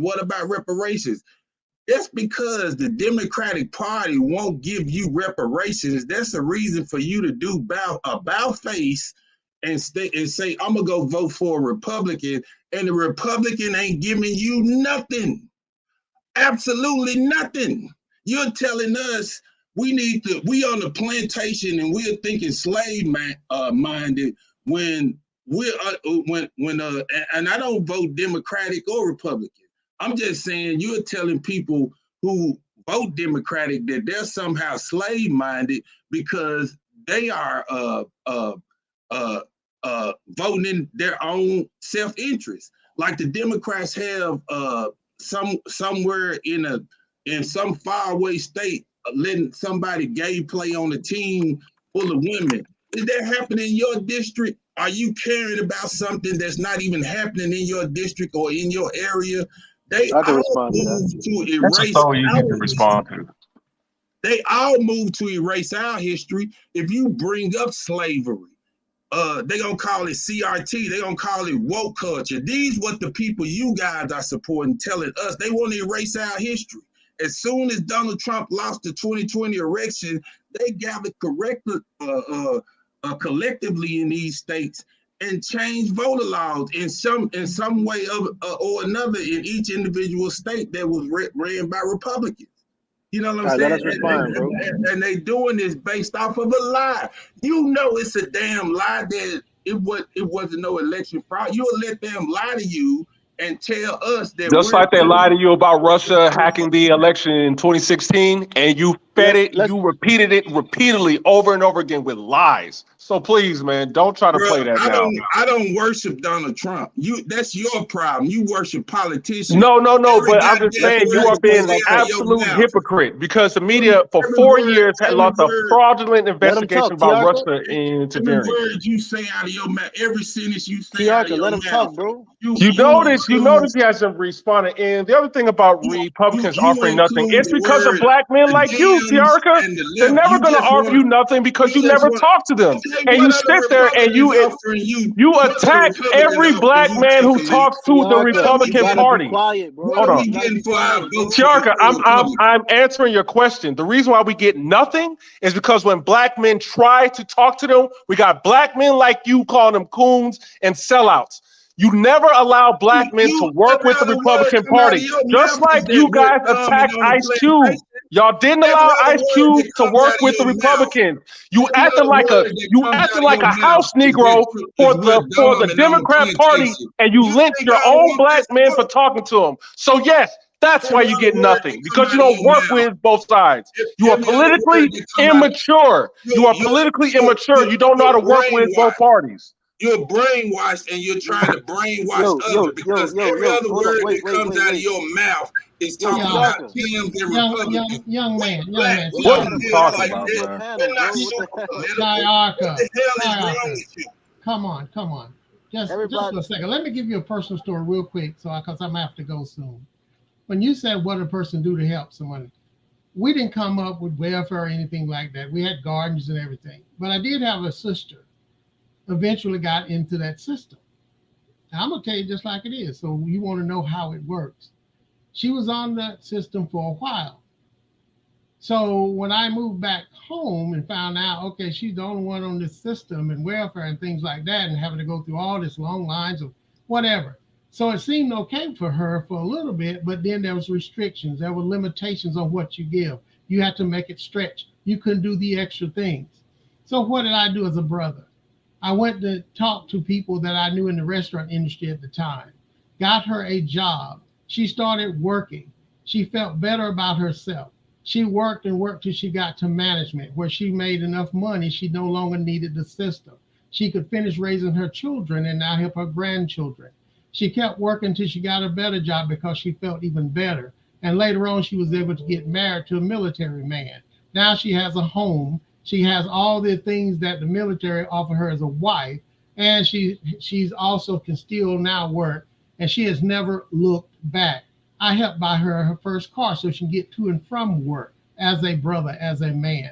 So these are the little things that you would never know if I never told you, because I never met you, you've never met me. But a lot of people are doing things like that. So when she needed the system, it was there. But when it was time for her to move forward, to not be so crippled by the system, and what did happen? Her daughters also became nurses and everything else. Her son is on the sheriff department because they was raised up because somebody helped them get out, and they saw their mother get away from that. And now all of them are now married because she finally got married when all of them was just shacking. So there's a way to get it done. So please don't always be so emotional and stuck in a way that you're feeling guilty and then you're voting for the same way. But there are some people doing stuff behind the scenes, helping somebody get away from being dependent so they can have their own freedom and their own voice. And now that's powerful. Yeah, I agree with that, Elder. What you just said made sense. You know, my mother didn't take food stamps or nothing like that. I don't take food stamps or handout. That's how I feel as a man. But I know I you can look my business up, Daniel Ventures LLC. I know that companies every day access the government, and normal, ordinary citizens can do the same thing. They just don't, and people make them feel guilty for doing that. Some people just do not have any type of assistance. Some people don't even have the mental capacity to get out and do some things. Y'all know this, to get out and go get it. Like some men that been in corporate America, like Dynast has, he got that drive to go get it because he knows he's been educated. You, Elder, you probably know you've been educated. You know what I'm saying? I know I've been educated, but I see nothing whatsoever wrong with the government helping its own citizens. I'm just asking, what does the Republican Party have to offer Black people? All right, let me answer the question. First, I'm gonna say I'm on the panel right now, but mostly like everybody else, I'm a listener, and nobody interrupted you, brother Tiarka. And you know you got to listen when people speak, even if you disagree. It make the everybody in the chat go crazy when y'all start yelling over each other because you can't be disciplined, brother. So I just wanted to say that. And it's okay. I'm gonna say this to answer your question.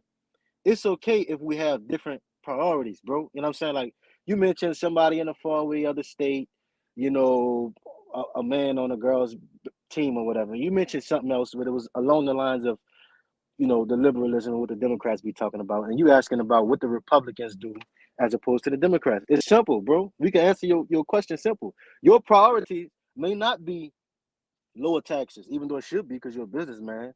Your priorities may not be you might not be against abortion. Your priorities may not be being able to carry your gun. You know what I mean? We have different priorities. Now, some of us might feel like, damn, you're a Black man. These priorities should kind of be yours too. You know what I mean? You wouldn't be brought into this world if you was aborted. You know what I'm saying? You want to be able to defend yourself against people that look like us, for the most part, by carrying your gun. You want to be able to, I got a business too. And I tell you what, man, having to pay, 33% and all this different shit when taxes come around, it's a big difference Hell than yeah, being able to I get know this. all right, look, and then being able to get that increase in that child care tax credit that Donald Trump put in there, that motherfucker. So we could have different priorities, but it may not be. Now, I admit it may not be the Republicans doing something, and I never voted for Republicans, but I'm thinking about it. It may not be something Republicans specifically done for Black people, but if we just look at the non-specific shit that Democrats doing and the non-specific shit that Republicans doing, bro, I want my fucking money. I won't keep my money. I don't know about you, but yeah, I'm trying to keep my money. And I agree with that, we got Tendachi. to come on, man. But you're saying that like somehow I'm in the minority of Black men and you in the majority. That's totally incorrect. The majority of Black men do not think like you politically. You know, as far as, well, I ain't gonna say you because you're saying you're not Democratic or Republican. So, but I'm saying most Black men think like the elder said. They gonna vote how they woman interest and what's gonna best take care of their family. And that's what we supposed to be trying to do. We're not supposed to be, especially when people trying to erase our history for even bringing it up. You know, we're trying to get those. They got affirmative action on the chopping block right now in the Supreme Court. You know what I'm saying? Like that's not helping us. You contradicting yourself, bro. Huh? You contradicting yourself because you mentioning what the elder saying about Black men taking care of families, and meanwhile, I just want to make it clear. Nobody was on here talking about taking away what some people call entitlements and the government programs and all that. I think that was just your way to get in because you had a bone to pick, about the Republicans. Nah, nobody bro. was saying that. Nah, bro. You making it about what you wanted to be about. You're not the point I'm making listening. is the point I'm making is, if you're trying to say on one hand that Black men, family, etc., but then on the other hand, that like we're gonna have to some way and we need to discuss how, but we're gonna have to some way figure out how to phase out the government shit, because to you know, But we those, don't you know, have that's the trying to answers put right a now, square do peg in we? a round hole. Tadaji, do we have the answers right now, brother? I And mean, my question, if you look, even if you're looking at the elder story, what he prevented was the cycle, like my family and a lot of other people's family, the cycle, the you know, they didn't make welfare, they didn't make Section 8 and all this hereditary. It's like, you know, it get passed down. So when he spoke about her grandchildren or her kids going to college and being nurses and all that, it's a big chance that wouldn't have happened if they would have just started being dependent. And I see it every day, though. If they would have just started being dependent on the government as that male figure as opposed to a man. Now, I don't have the answers. You're right. I don't got the answers, but for the it's a record, contradiction Tadaji, if you pushing for the welfare and pushing for the family. Like, no, we pushing for beyond welfare. We don't want to get stuck there. We all in agreement right there. We're all in agreement right there. We don't want to get stuck there. We're pushing for more responsibility for black men. But we as black men, man, I just gotta say it, man, we need some damn therapy. We need some damn therapy because a lot of us are backwards thinking. That ain't a Republican or a Democrat's fault. You know, that the way we are, the way we'll take that entitlement and get on and stay on it for generations. That's our thinking. We got to promote a different way of thinking, but it don't, the solution, I'm going to tell y'all, I don't know a perfect politician, and I will not sit there and listen to somebody worship Donald Trump to me. You know, I don't worship politicians, man. Shouldn't nobody be putting a politician or a personality like that on some type of pedestal and passing it off to black people like he's our Lord and Savior. Man, depends on what you view as I don't think worship. anyone is worshiping Donald Trump. I think that's a silly statement to make. That's an incredibly silly statement to make. That's Man, based they off got a nothing. gold statue of him, T. Khalid. They got a gold statue of him. And most politicians, their litmus test when they're running for office is, are you going to do what Trump say? Is the election stolen? What we do So as black what are people you talking sometimes. about? What we do as People black are people sometimes worshiping. is we So skew sorry, words. I didn't You know hear what I'm you. saying? Sorry. What we do as black people sometimes is we you know, we take words and we play with them and we stretch them. You know what I mean? Now, worship anybody, like, I fuck with Kanye and everybody know I'm a big Kanye supporter, but when he was in the Oval and he was in that office and he was sucking Trump dick up there, he was worshiping Trump. Many people don't do that worship thing. So, but sometimes when people say that, especially when liberal Democrat people say that, they literally mean just supporting them. If you support them or if you support any idea, you worshiping them. I'm not saying you that, but I'm just saying we got to be clear, Bruh, I'm because not some people repeating. do that. You know what I Brother mean? Tadaji, I'm not repeating what I heard. I never heard somebody say worship Donald Trump. This is an original thought. This is what I observed. This is the litmus test for politicians who even want to get endorsed by him. One of them, he followed him right on stage after he told everybody, this guy kisses my ass for endorsements.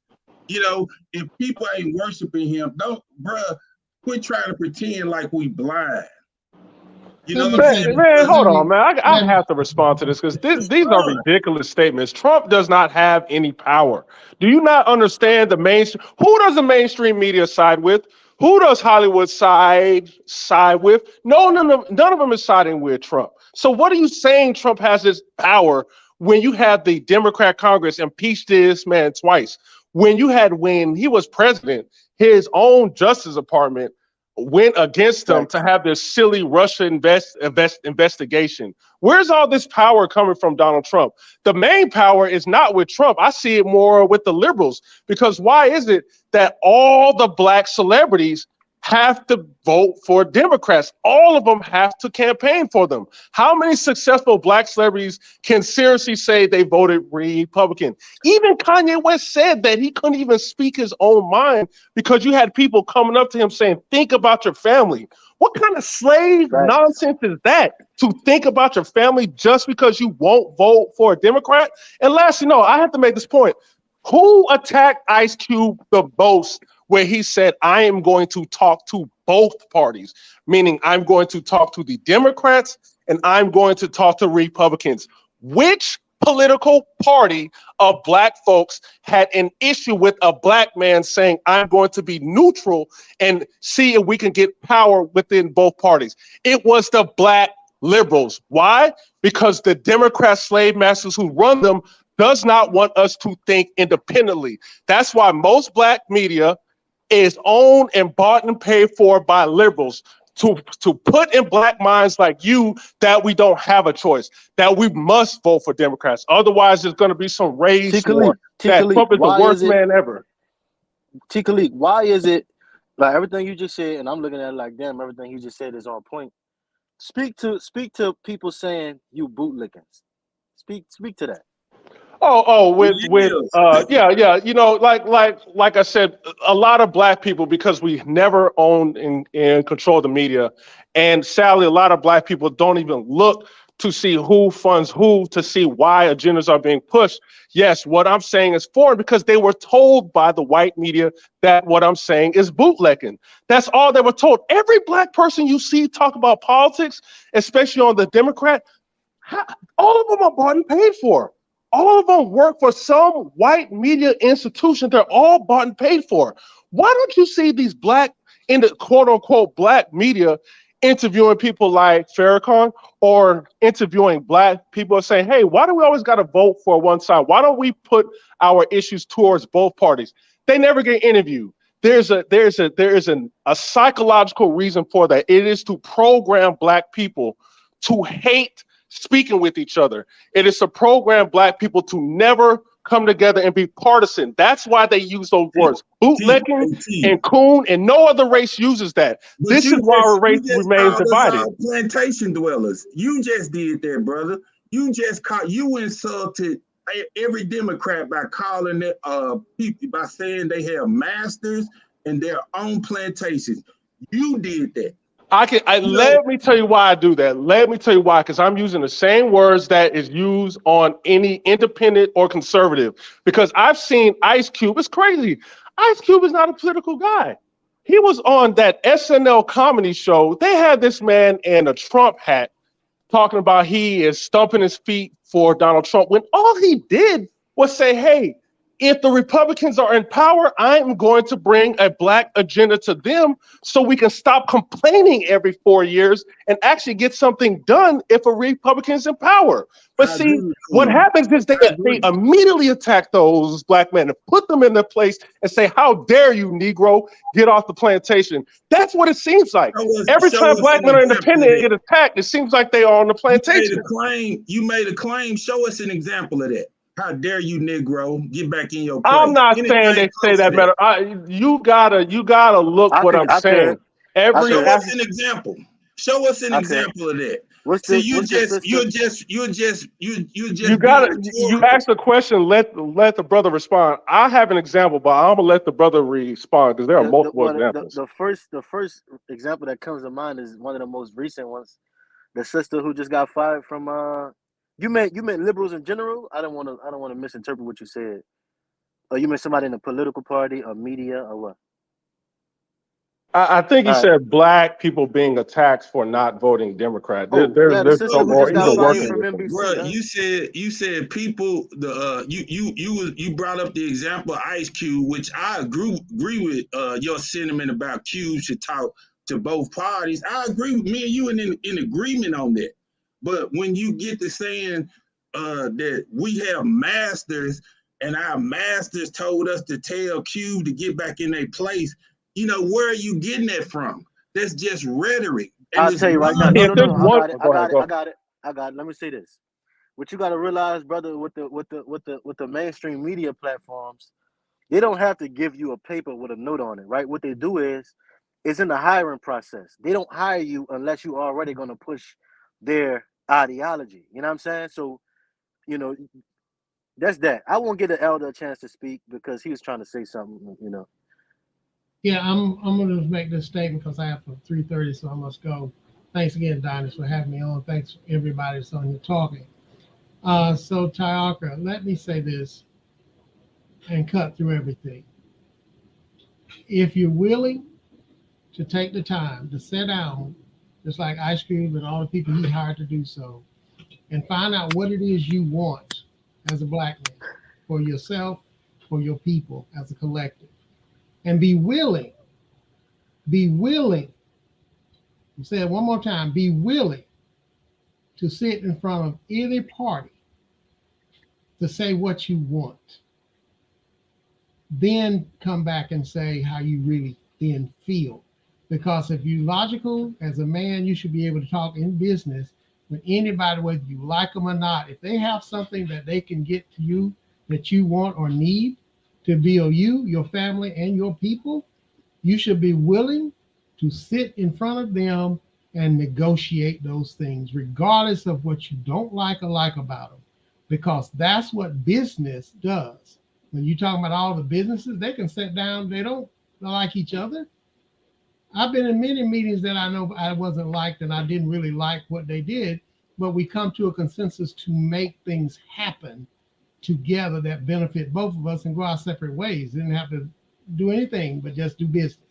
So that's what my appeal to you as other black men is: take the time, just like Ice Cube did, people before him, Dr. Claude Alexander Anderson and all of them. They always try to go with what the negotiation, but so what happens is most people turn them off because there's something that some woman's told how not to like them. That's any business dealing you do. Be willing to say, I'm going, okay, this person has something we need. I'm going to at least stand behind them and do that. I don't have to like everything, but this. So that's my appeal to you. That's my appeal to you before I go, is to stop with all the dislike of everything, the media narratives, and say, what is it myself, my family, my people, my household, my community, and the collective black people need that I can sit in and say, this is what we are going to fight for, regardless of who I don't like. But if they're willing to give me some of that, I'll get it. Yes, sir, Elder. But quick. Hey, real second. Let me read this super chat real quick. Juke Joint 523 Jordan, thank you for the super chat. $5 holla. If you don't vote for me, you ain't black. Joe Biden. There's your proof. Elder, Shout out to Juke Joint. I agree with Joe Biden on that. I ain't gonna lie. I agree with him on that. You know, I don't think that was racist or anything like that. I don't think that. You know, this is a guy who was brought into the White House by a black guy. So, you know, he used to being around black people. He may not grew up around us. He may have his own prejudice and all that. But Elder, to your question to you, like, what, you know, if it doesn't matter what someone said. Hold on. No, bro, we can't skip that, bro. Hold on, man. No, we ain't skipping that. You said you agreed with him.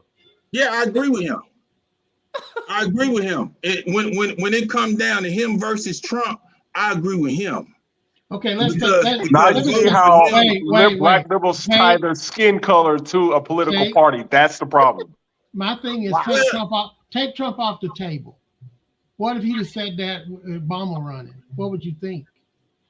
Say if Obama said it, period. See, you forget the crime bill that locked most of your people look like you up. No, I don't. Wait. And he talks about that. You forget that you've been called predators and everything else. I agree with that. Wait now. I agree with that. You can't wait, but you can't agree with that and not say he's more racist than anybody else. No, bro. I lived through the crack era, Elder. But what you lived through the crack era. Listen, Elder. I was there long before the crack era. What I'm saying to you is that I don't hold. If Biden wanted to talk to Ice Cube was going to talk to him regardless of what he said that. Yeah, because he's trying to get something. But you still won't talk to Trump, as you call him, and you agree with what Biden said. It's not racist, but that's what your perception is. Okay, just to that point.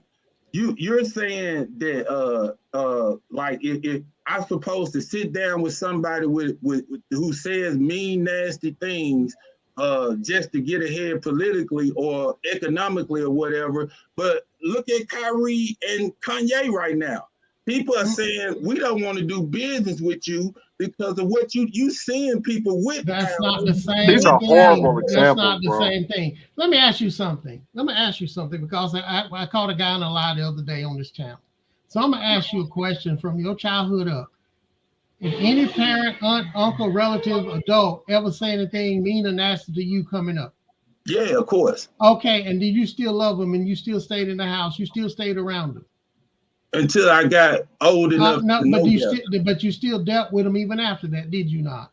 I ain't have no choice. No, you did. You As did. a child, I didn't have a choice. You had no. I said when you got old enough, you still deal with them. As a man, no. As a man, I don't deal with people. I don't care if they're my family or not. I said, wait.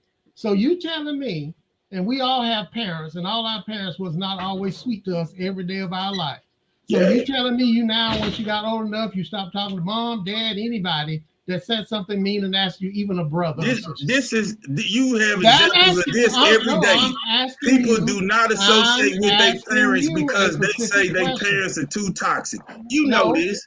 You know this. I said you. I'm not talking about everybody. Well, I'm talking about me. As a child, I had no choice but to stay around them. No, as a man, I do not associate with anybody that has toxic. So what I'm saying to you is this.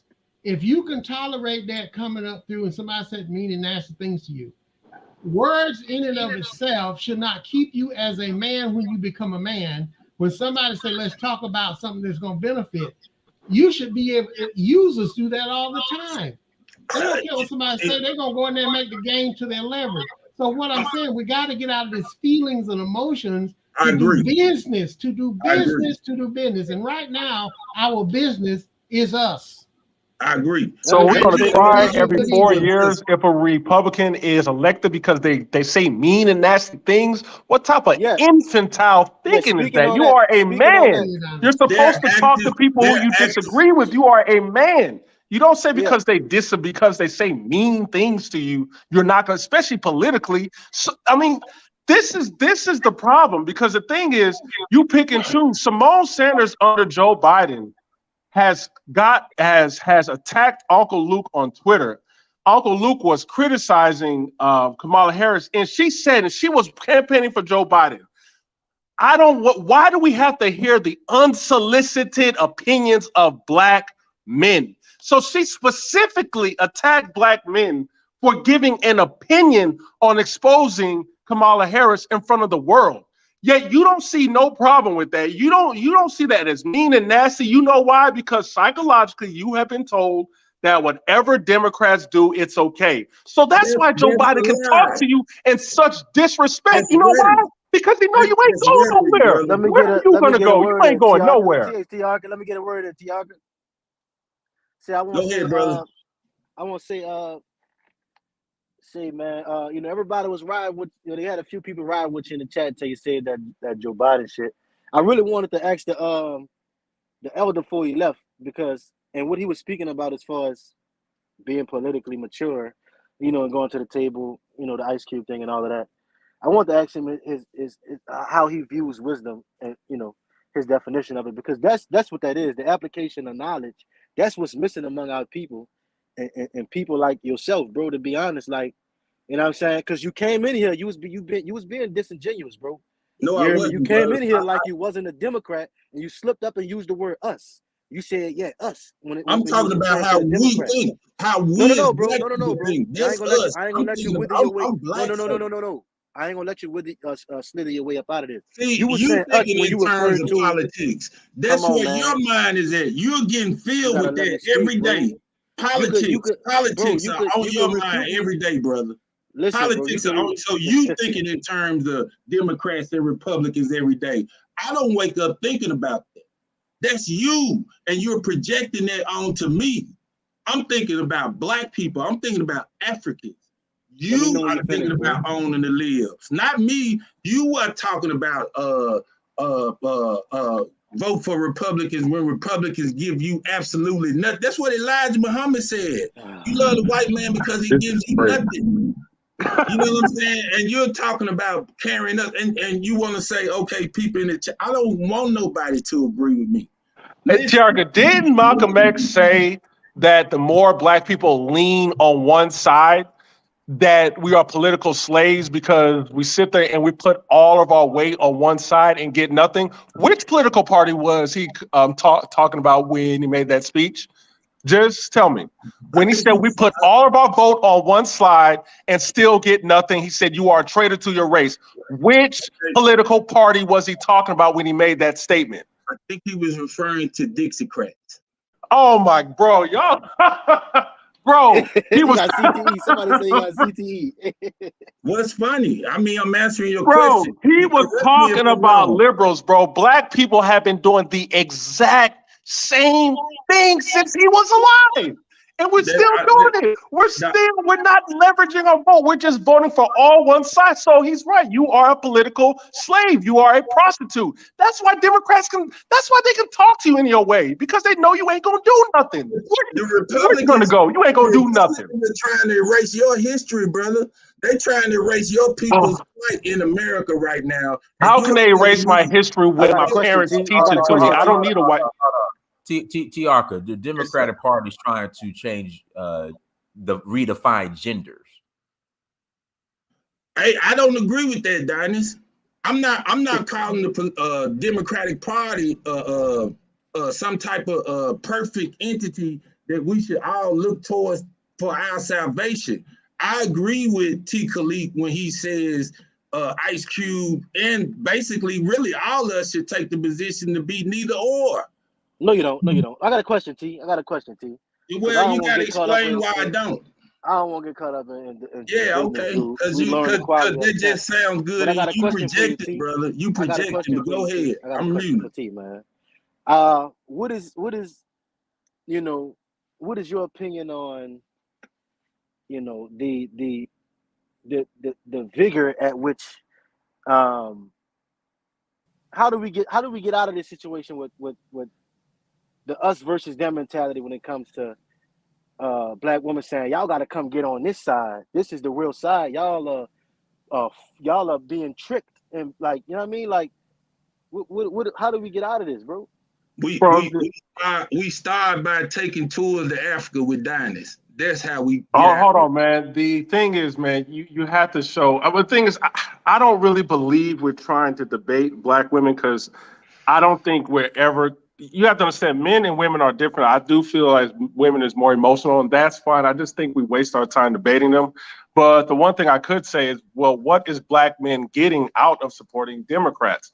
We're still having problems with social economic issues. We're still having problems with the education system. We're still having problems with the police. What are Democrats doing to change that? Because Black Lives Matter started under Obama. When Colin Kaepernick took a knee, it was under Obama. It was under a black president. So what are we missing? What are we gaining by continuing to vote for Democrats? That's what I would tell black women, they talk to me, but I wouldn't waste my time debating with them, because you're not going to win, man. Like, the Democrats talk about feminism, giving them abortion rights, put in Kamala Harris as the VP, and then a black woman as the Supreme Court. All of these are tokens. They all vet these black women. They aren't going to be for their people. Both of them are married to white men. That's the okay, that's so easy to answer. Listen, black people need to teach their own history. Stop going to white people who you claim are oppressing you. Why are you going to your oppressor to teach history? You teach yourself. The Asians, you don't see Chinese people or any other group saying you need to teach my history at school. No, that's being taught in their culture at home. So African Americans need to be more educated and aware of their own culture to teach and pass it down to their children. I don't need Becky telling me about my history. If they control it. I agree with that. I agree. A lot of them control it. That's the only way they can, quote unquote, erase it, if you give them the power.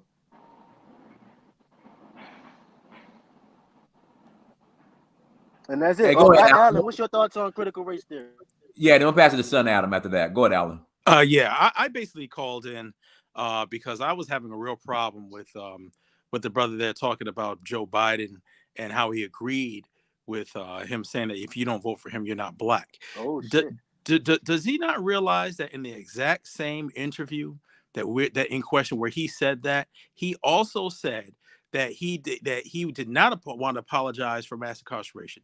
He did not believe that he should apologize for mass incarceration, nor did he think that Hillary Clinton could. He completely sat in front of black people and lied about the role that he took, because he was the author of 86 and 94 crime bills.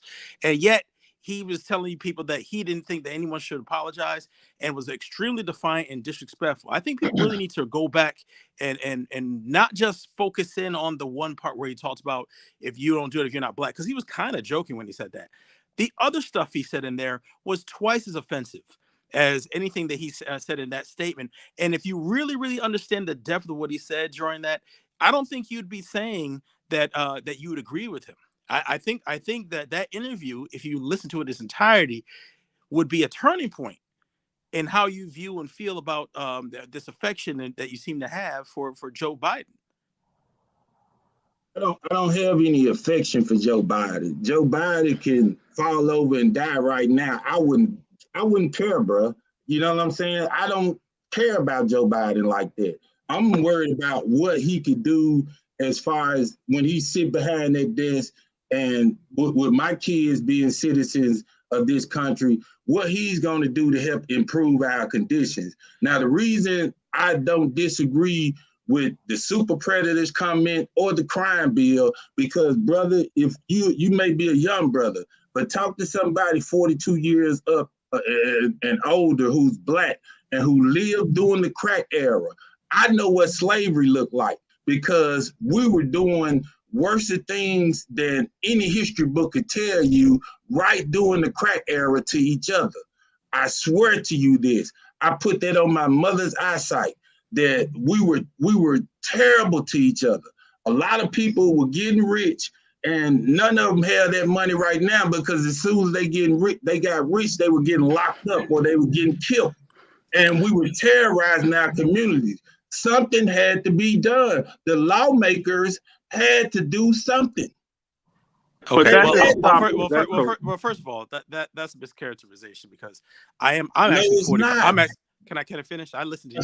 Sorry, brother. Sorry. I'm 45 years old. Okay. I lived through that era. I also lived to see the kind of things that Joe Biden was saying at the time. Joe Biden talked about what fought for segregation in schools in Delaware. I'm one state over from his state. All right. He's the one who talked about ghettos of learning and things like this. Joe Biden worked with Mississippi segregationists. He understudied under a Byrd, just like the Clintons did. He has a 45-year track record of racism, and no matter how you try to color it, his record is his record, and it's just very strange to me that people do not want people to even point these things out about the man when it's obvious, is in plain sight, and yet they think that you're going to get something from. Well, past results are any indication, then what you're getting right now, which is a whole lot of nothing out of him, you should have expected that. Because like he said, and we can't forget go talk to the Latinos. Go talk to LGBT because that's where his attention is. Latino interests ain't our interest. Diners brought a Latino up here a week ago, and he set up and told all y'all niggas that your interest is not my interest. Right. So yeah, so what they doing and the reason why they're voting ain't my reasons why. Alan, it went over your head. It went over your head. It went over. Alan, the context. I want to remind everybody the context of why Joe Biden was brought up, because he said point out where, the basically the liberal leaders have said basically fall in line. So that's why that got brought up. And to speak about Mexicans and you saying that's not your interest, Joe Biden was the one who said y'all better go talk to the Mexicans. You know what I'm saying? In other words, what Joe Biden was literally saying was, I have a new group to cater to. You guys aren't the number one minority anymore. I don't have to listen to you guys. I'm just here. Well, I think he said, he's been disrespectful every turn to the black community. Every turn. I will not be voting for this man because this man has, not only does he have a track record, now he has a continued work under the guise of inclusion. That's the trick he pulls. And so when you say things like that about Biden, you got to be very careful, man. That man is not a friend to the black man. And I think his one quote was like, unlike the black community, the Latino community is diverse. I think that's what pissed a lot of us off, because what Biden is saying, and I'm sorry, it is kind of true, is that he sees a hive mind from the African American community, meaning we don't change the way we vote. So yes, unlike our community, the Latino community's birth. So yes, that was a direct insult. But at the same time, he did kind of speak truth because we don't diversify our vote. But I just want to speak on the crack issue.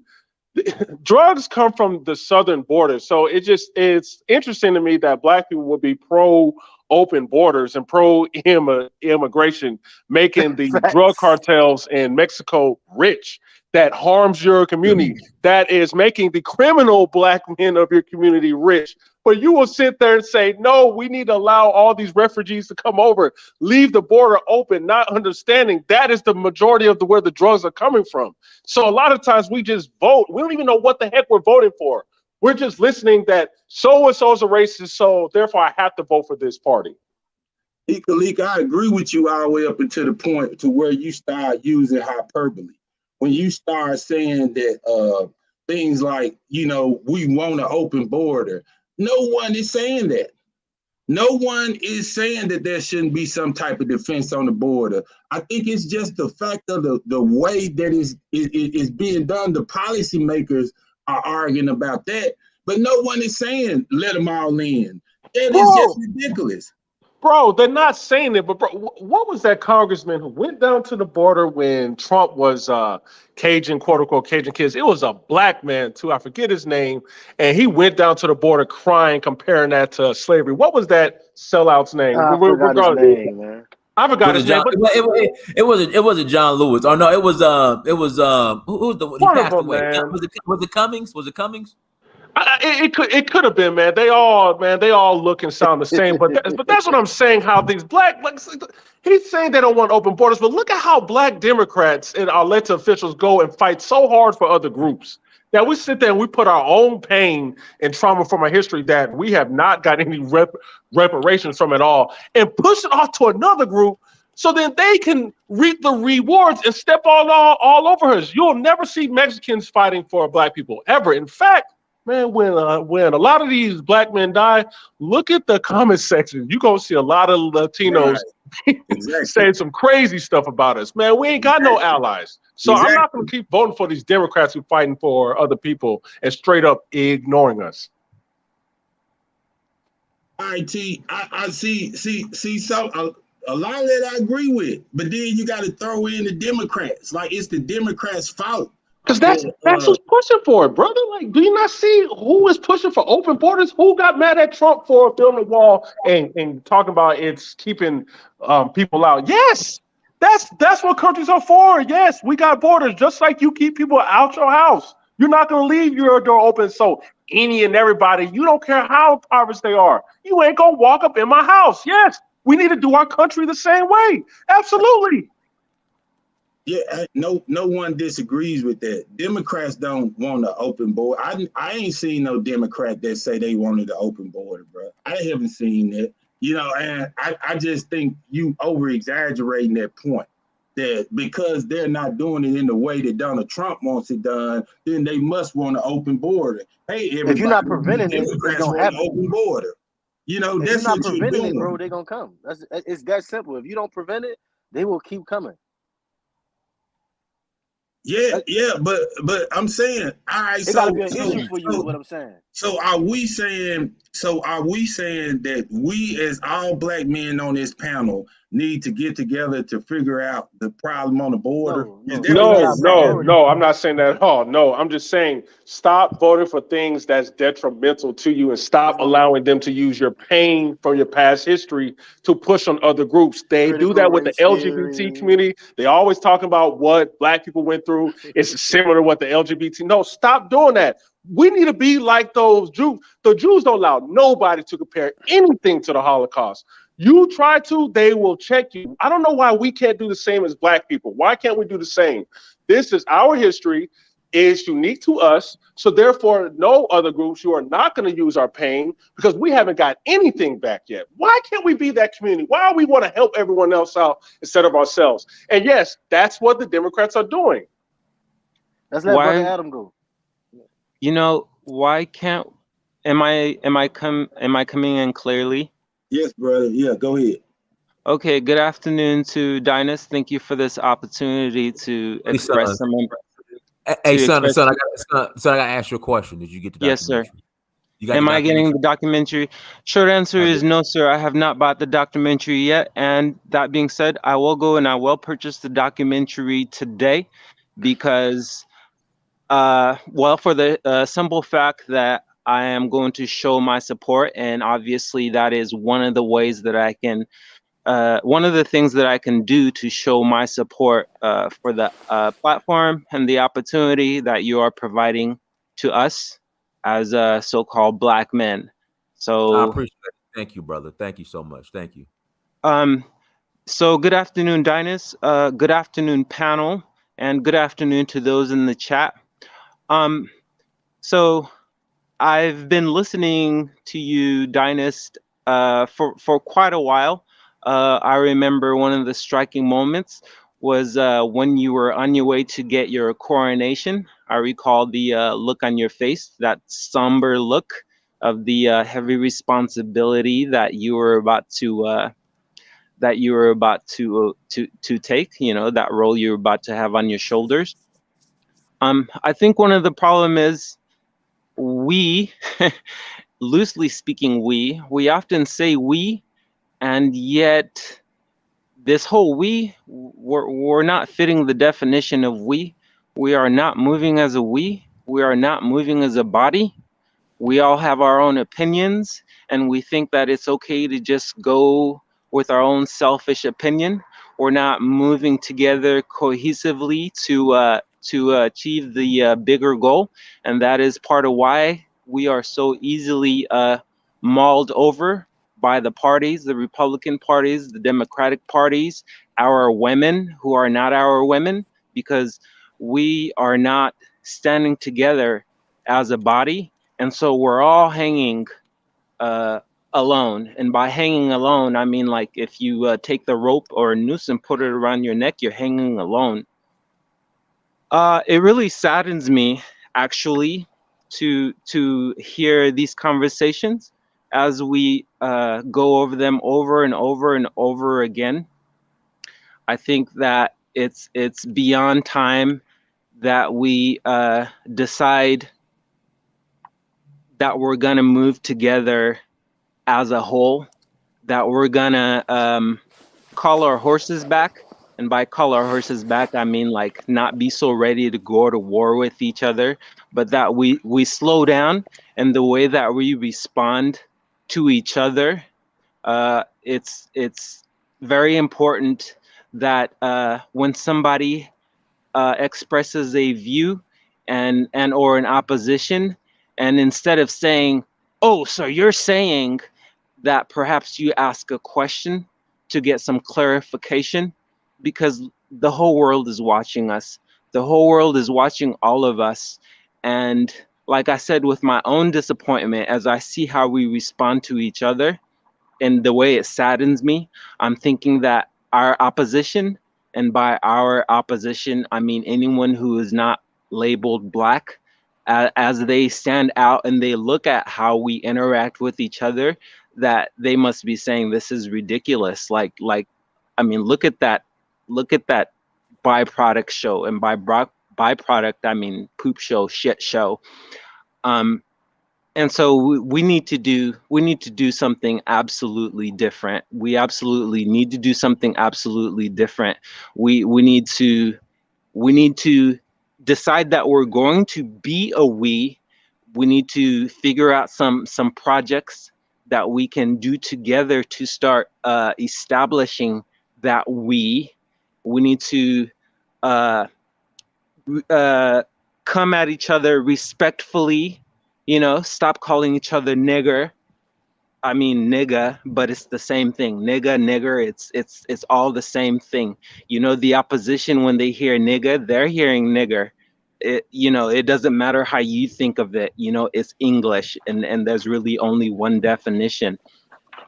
And like I said, with my sadness for hearing how we're interacting with each other, I do have a proposal.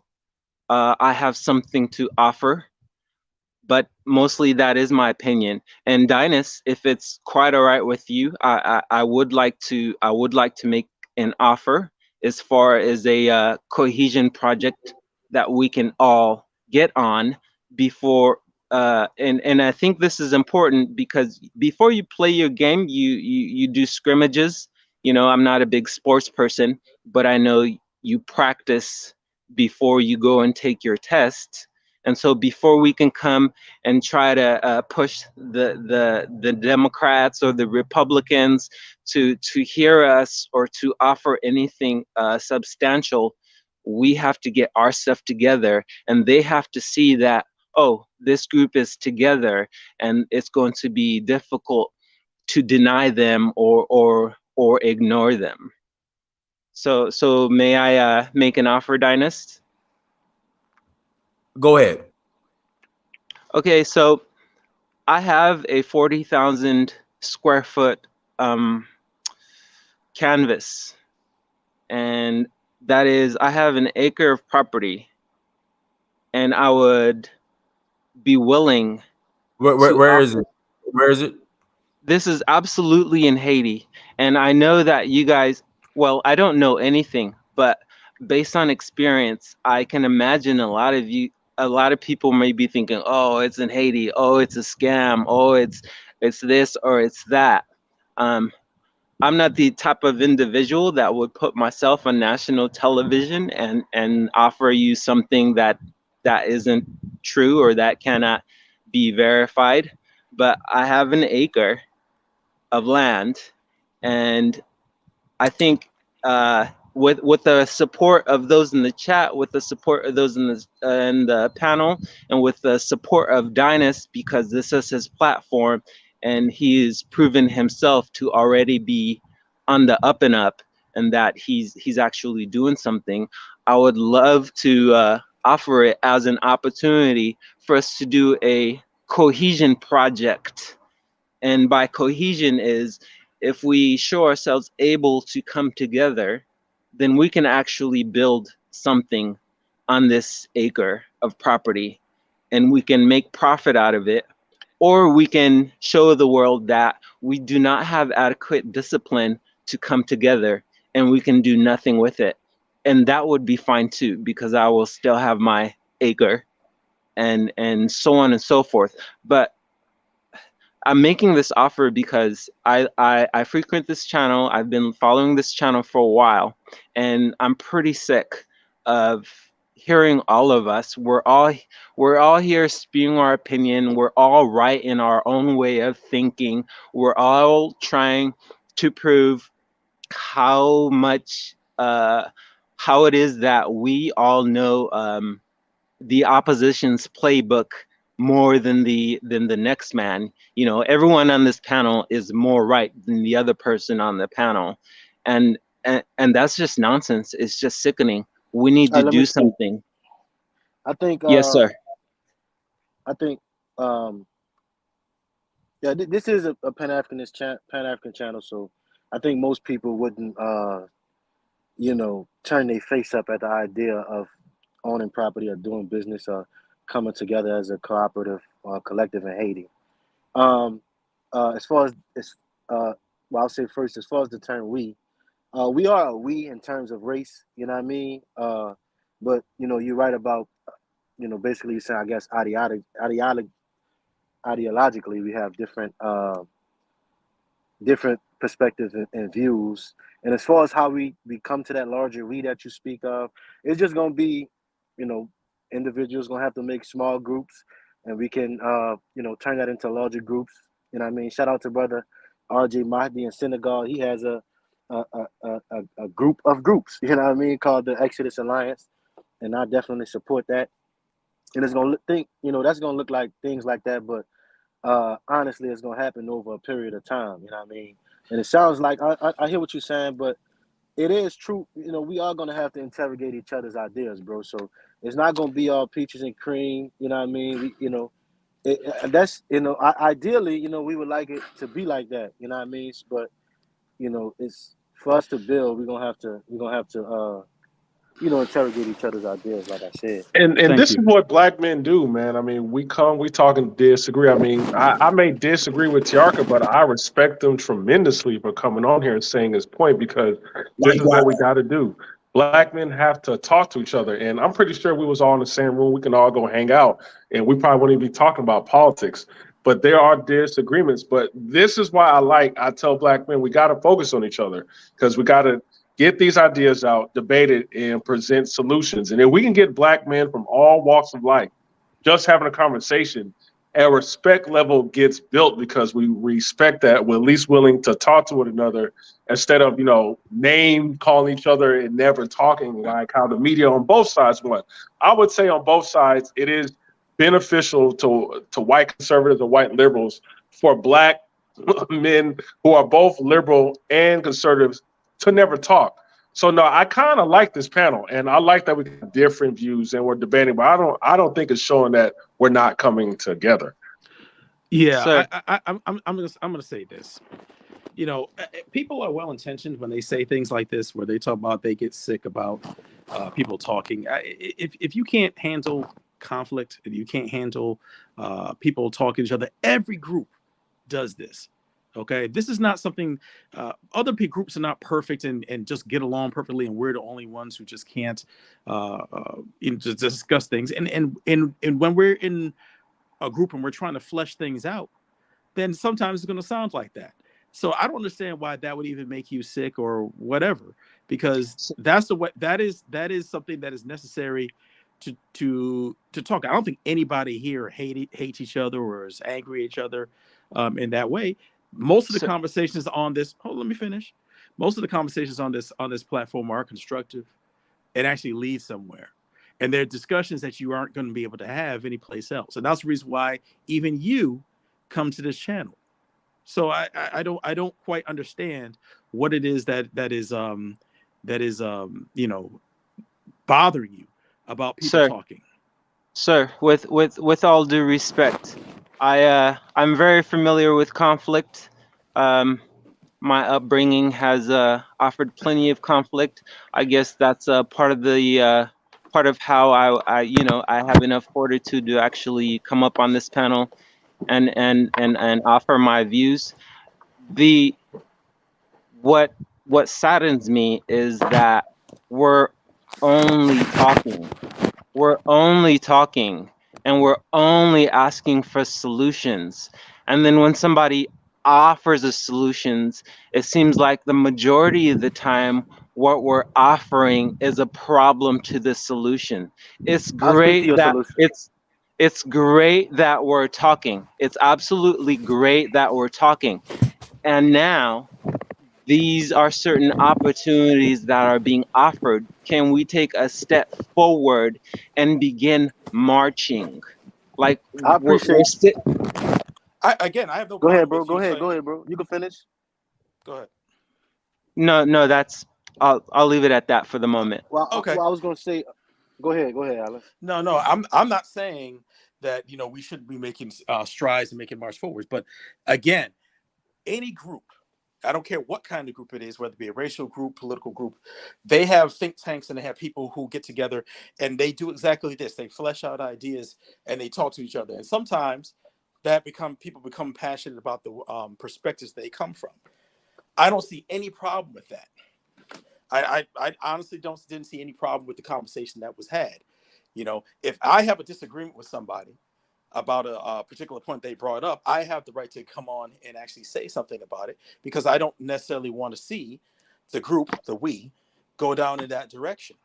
And those conflicts and battles of ideas have been ways in which people have pushed themselves forward for thousands of years now. So I don't think that's the problem. That's my 2 cents. I want to speak. And I'm sure we can all agree with that, brother, on the fact, of feeling, that a lot of people are just talking, you know what I mean? But, I think that's, many people are doing more than talking. Many people are doing more than talking. And when I started feeling like that, I started my company, and I started to view things as, all right, me and my wife and our 4 children, we're gonna get ourselves together economically first, and then with the extra income, we're gonna build with others. As of this point right now, I support different organizations on a small level, whether it be on a Patreon channel or things like that, and that's me doing a very small part. But there are other people out there doing a lot more than me, and you know, I feel like if you at that point already where you want to do more, I say go and join those people. As far as your specific, so I can name a bunch of people who doing more than talking, but I think you know you probably know some of those people. But as far as your specific solution, you know, and Dynas can speak to that. But on this specific platform, you know, you didn't have somebody come and offer something like that before. Not saying that you know you don't have any integrity, but I don't know how well that would work. I think it'll work better if you build on that first. And I can be wrong with this. I think it'll be better if you build on that first and then show people, look, here's what I've built. You know what I mean? Now, because now you got a level of trust that people can put in now, as opposed to let's all put our money together in this country over here. You know what I mean? Because you just going off pure just blind faith at that point. You know, you didn't have people coming to the space before. Oh, let's do this. Let's put all our money together. You know what I mean? So build on that motherfucker, and then once we see it, we can come touch the bricks. Oh yeah, shit. I got something I could put into it. That's just an idea. I hear what you're saying, and I congratulate you on your moving forward and starting a business for your family and one second, real quick. Sorry to interrupt. Let me read the super chat. Idris Singleton, very intelligent panel, excellent and much needed discussion. We need more discussions like this one. All right, go ahead. Again, they got congratulations. Anti-African people in the chat, man. Anti-Haitian people, man. What am I at? Again, congratulations on moving forward with your own personal, individual business, you know, to improve your family. It's absolutely imperative that you as an individuals, that you uphold that responsibility and that you do for self.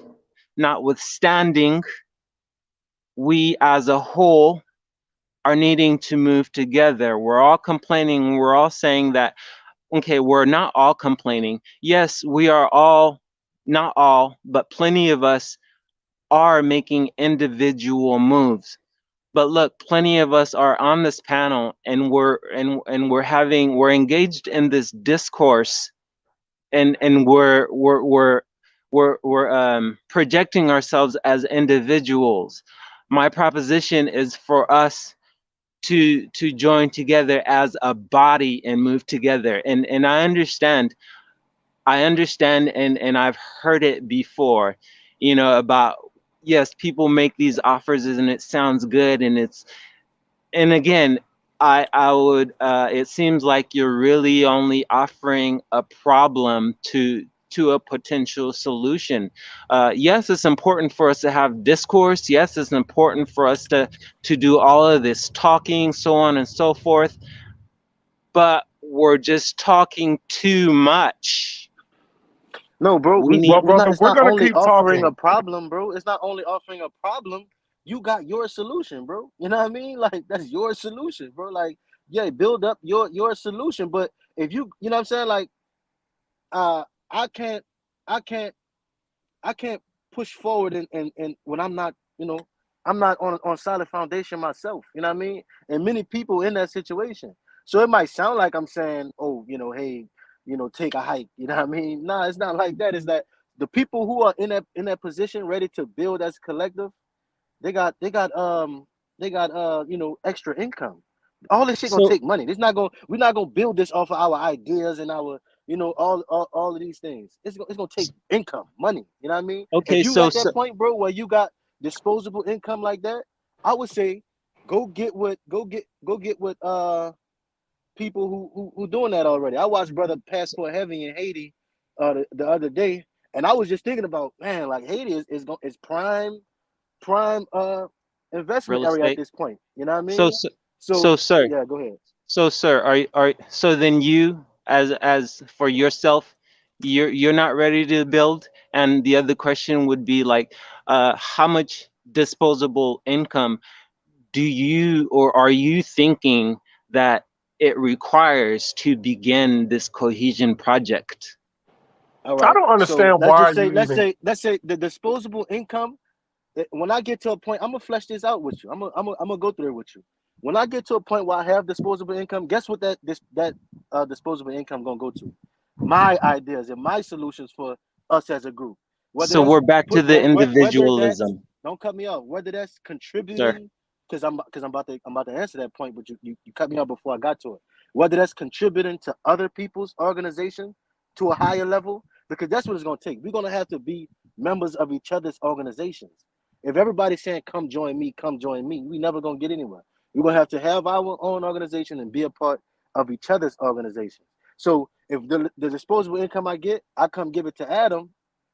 You know what I mean? And we got an acre in Haiti. How far is that gonna go? But if I can give you, you know, a little bit and give other brothers who do building a little bit, you know, you got Black Acres in the Gambia, you got brother RJ Mahdi, you got brother Chief Fode in Sierra Leone. You know what I mean? And we can all build together, but I mean, I don't understand why you just like I'm retreating to the individual, man. Nigga, you got to have money for this shit, like.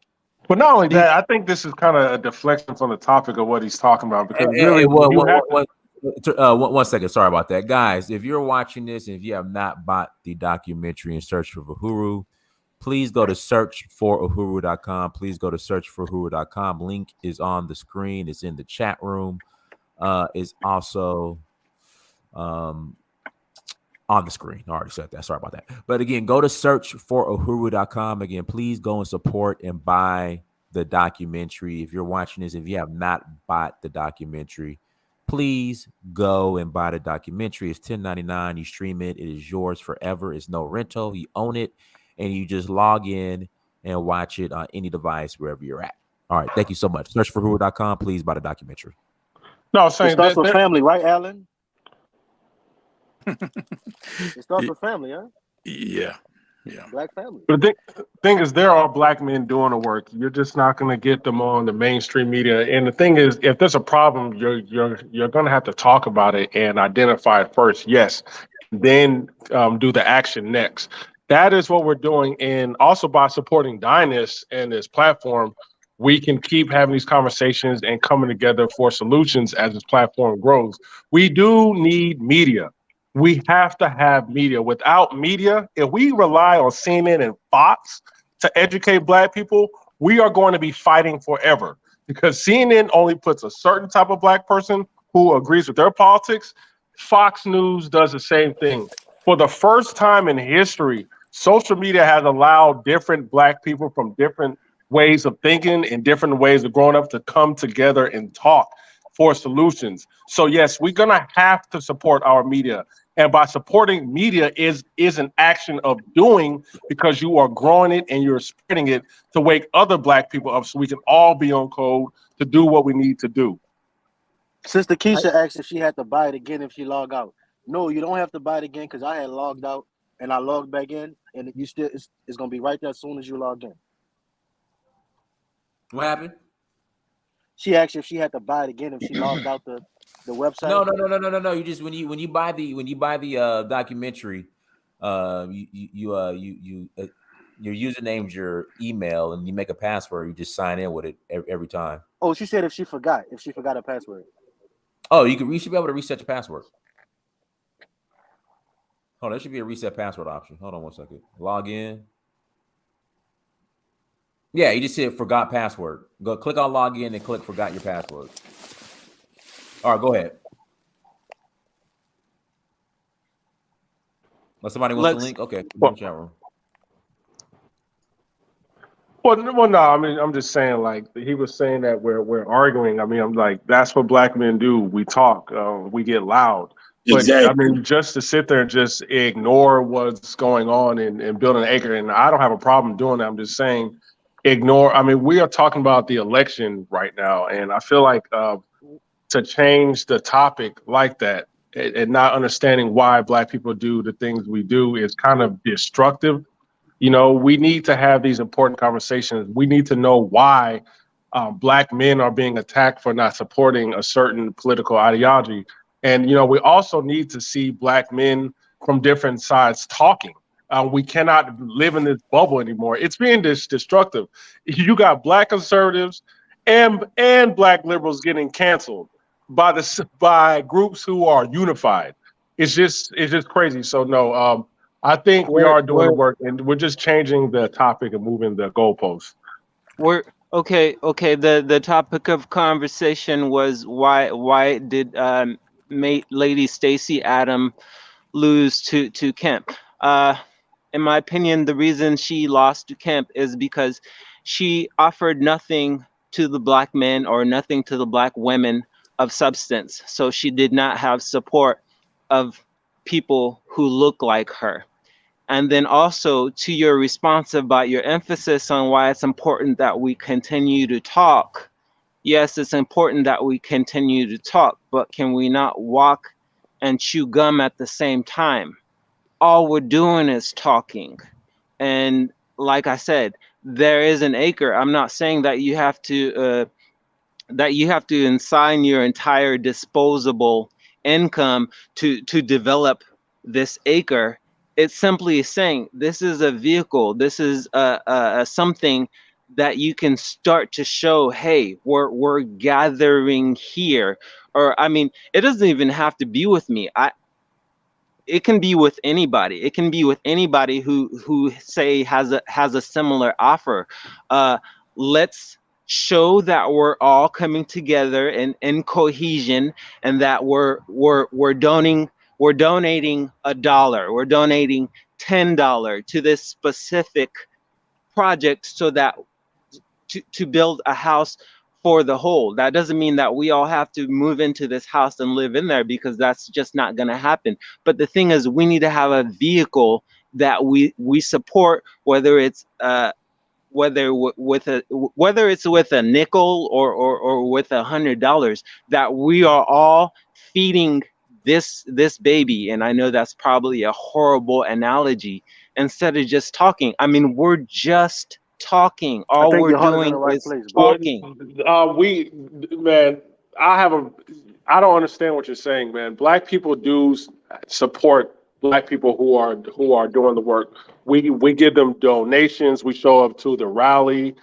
Absolutely. We help them. So to say that is ridiculous. And Dynast is actually getting supported. We are coming together to support his documentary. I'm pretty sure his audience is not full conservative leaning. It's probably black people from around coming together with their money. You have to present convincingly your platform for black people to fall in line, but don't just shame them, because black people will put their money. Suffice to say, I don't agree with Dr. Umar Johnson or whatever he does, but he did finally get black. It seems like he got a school finally. So obviously black people had to come together for that. We will come together. You just need to have something convincing for us to do so. Shout out Dr. Okay. Umar, man. I support Umar 100%. Okay, and I thank you for that response. And whether it's my acre or someone else's acre, with all due respect to this channel, because I appreciate this platform, I think that there's enough people on here on the chat, subscribers to Dynast's platform, that besides his documentary and the things that he is forwarding, that it's time that we get a project and that we all feed into it. And it doesn't have to be mine. I'm willing to feed into that, but we gotta move forward. We gotta start marching, sir. Say, Dynast, bro, you gotta start working on this acre, Dynast. Good afternoon, folks. Hey, what's up, Theo? Go ahead. Hey, how y'all doing? So, pardon me, be patient with me. I'm working on my public speaking, but I kind of want to throw out a proposition, right? So, no matter your politics, I think we all value cleanliness, right, and cleaning, and cleaning is a part of caring, right? So to clean something, you clean your car, you're caring for your car. You clean yourself, you're caring for yourself, right? So in Rwanda, they have a national holiday called Umuganda, right? Which they celebrate every last Saturday of the month, where everybody gets together and clean and do other community service type projects, right?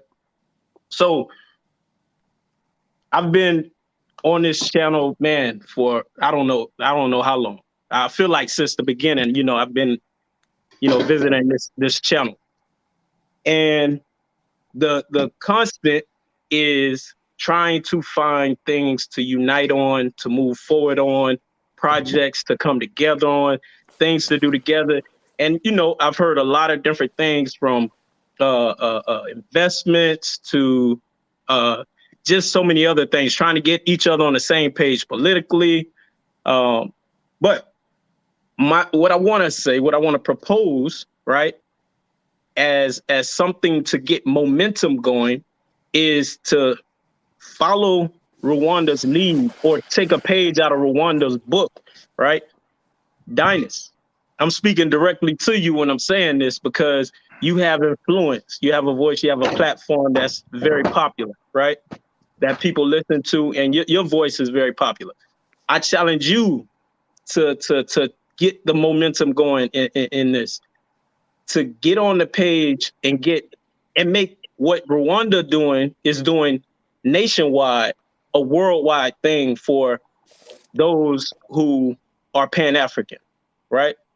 And those who aren't, right? Which is every last Saturday of the month, do something, right?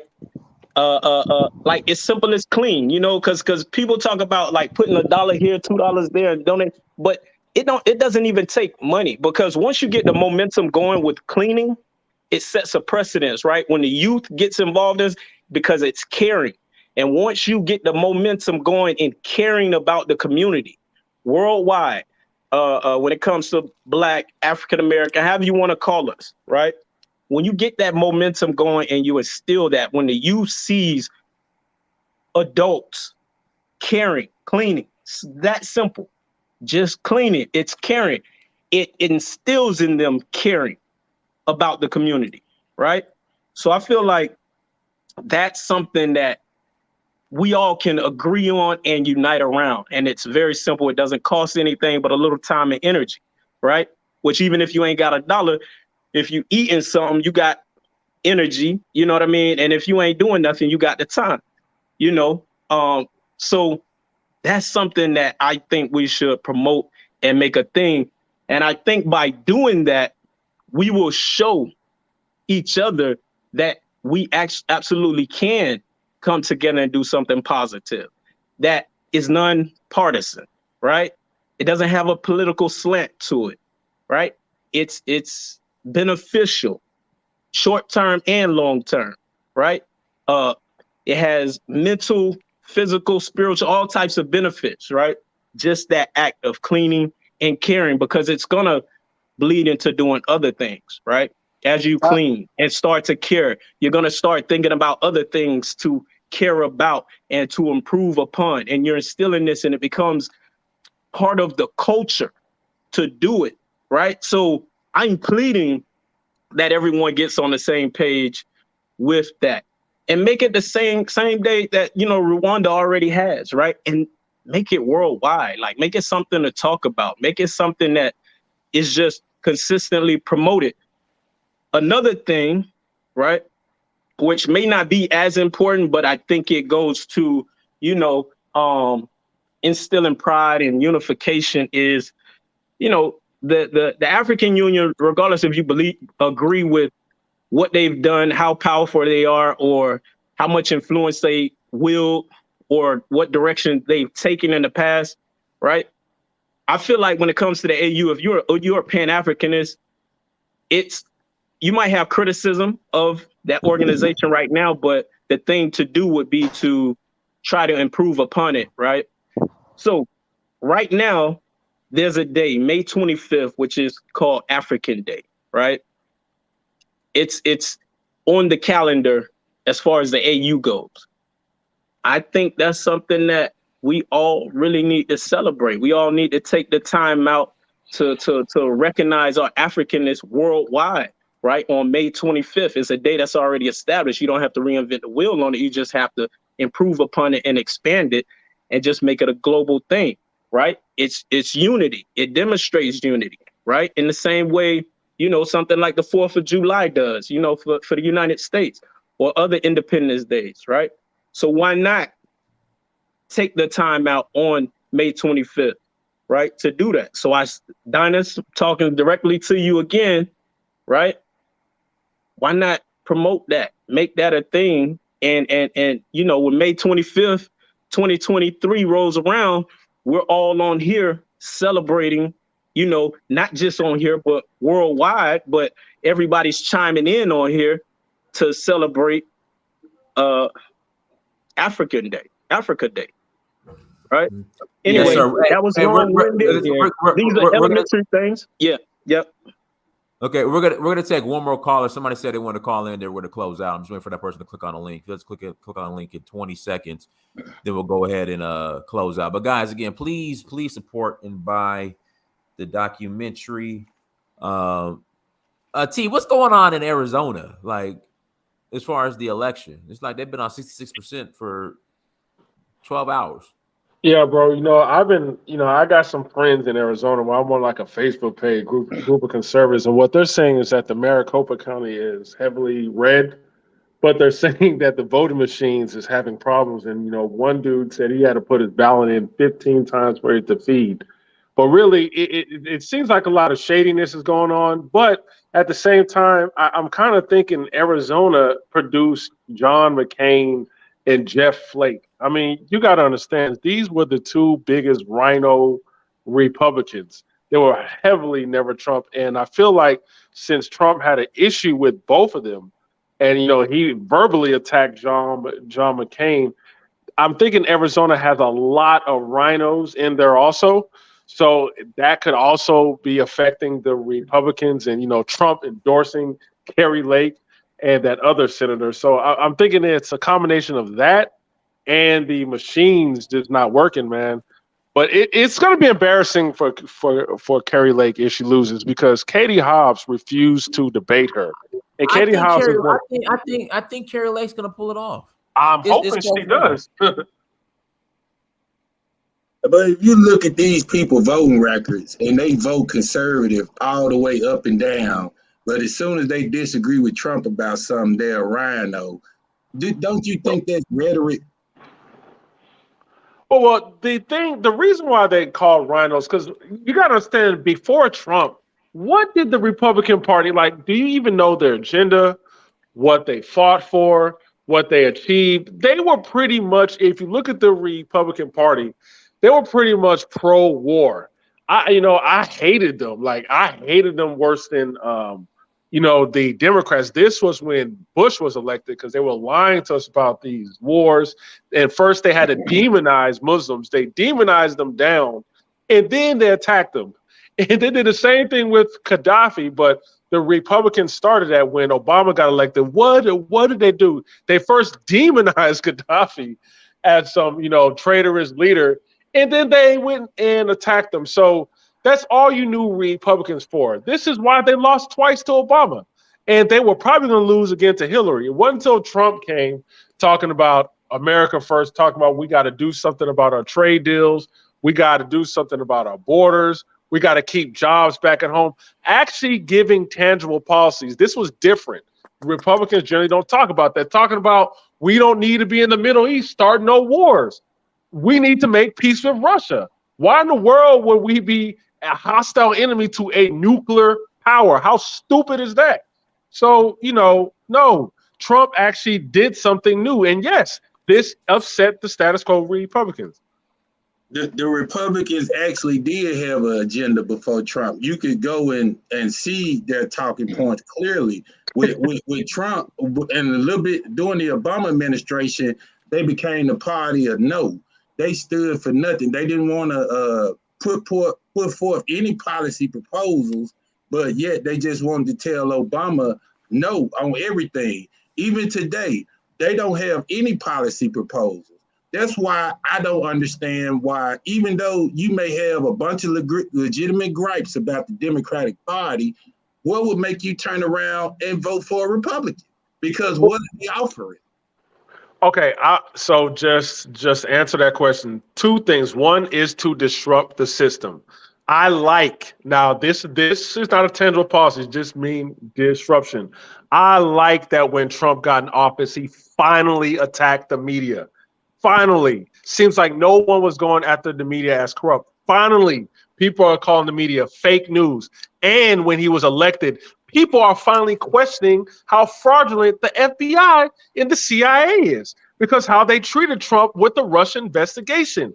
It's about time we call out these fraudulent intelligence services who just say so-and-so did this and that, but we don't have to show you any proof. No, we need somebody to disrupt that.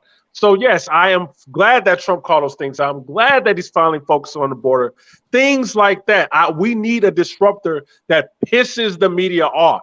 I like that because it wakes people up. Now, the second thing when it comes to policy, yes, I am going to agree that yes, Trump and the Republicans are not going to offer, well, have not offered black people anything specifically.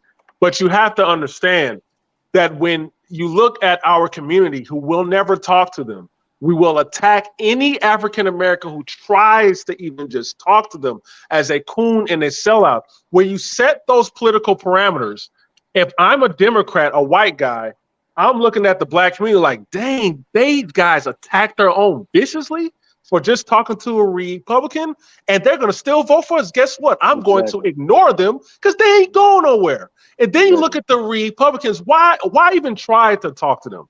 Every time we try, we get attacked. Every time a black person comes to talk to us, they attack them.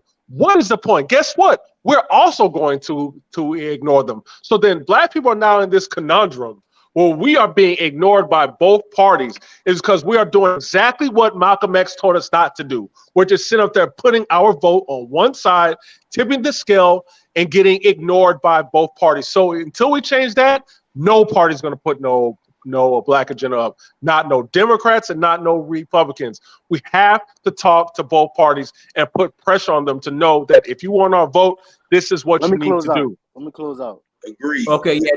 Go ahead and close out. Then we're going to close out. Go ahead. I'm gonna go ahead and close out. I want to say the Umuganda Day. I think the brother left. The Umuganda Cleaning Day that he brought up.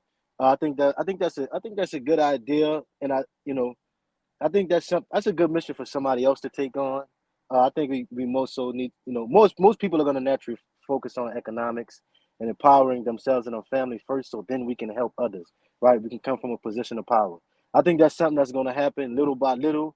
I do think it's a good idea, though, and I agree that the subsequent effects of having that energy is can lead to what he said it would lead to.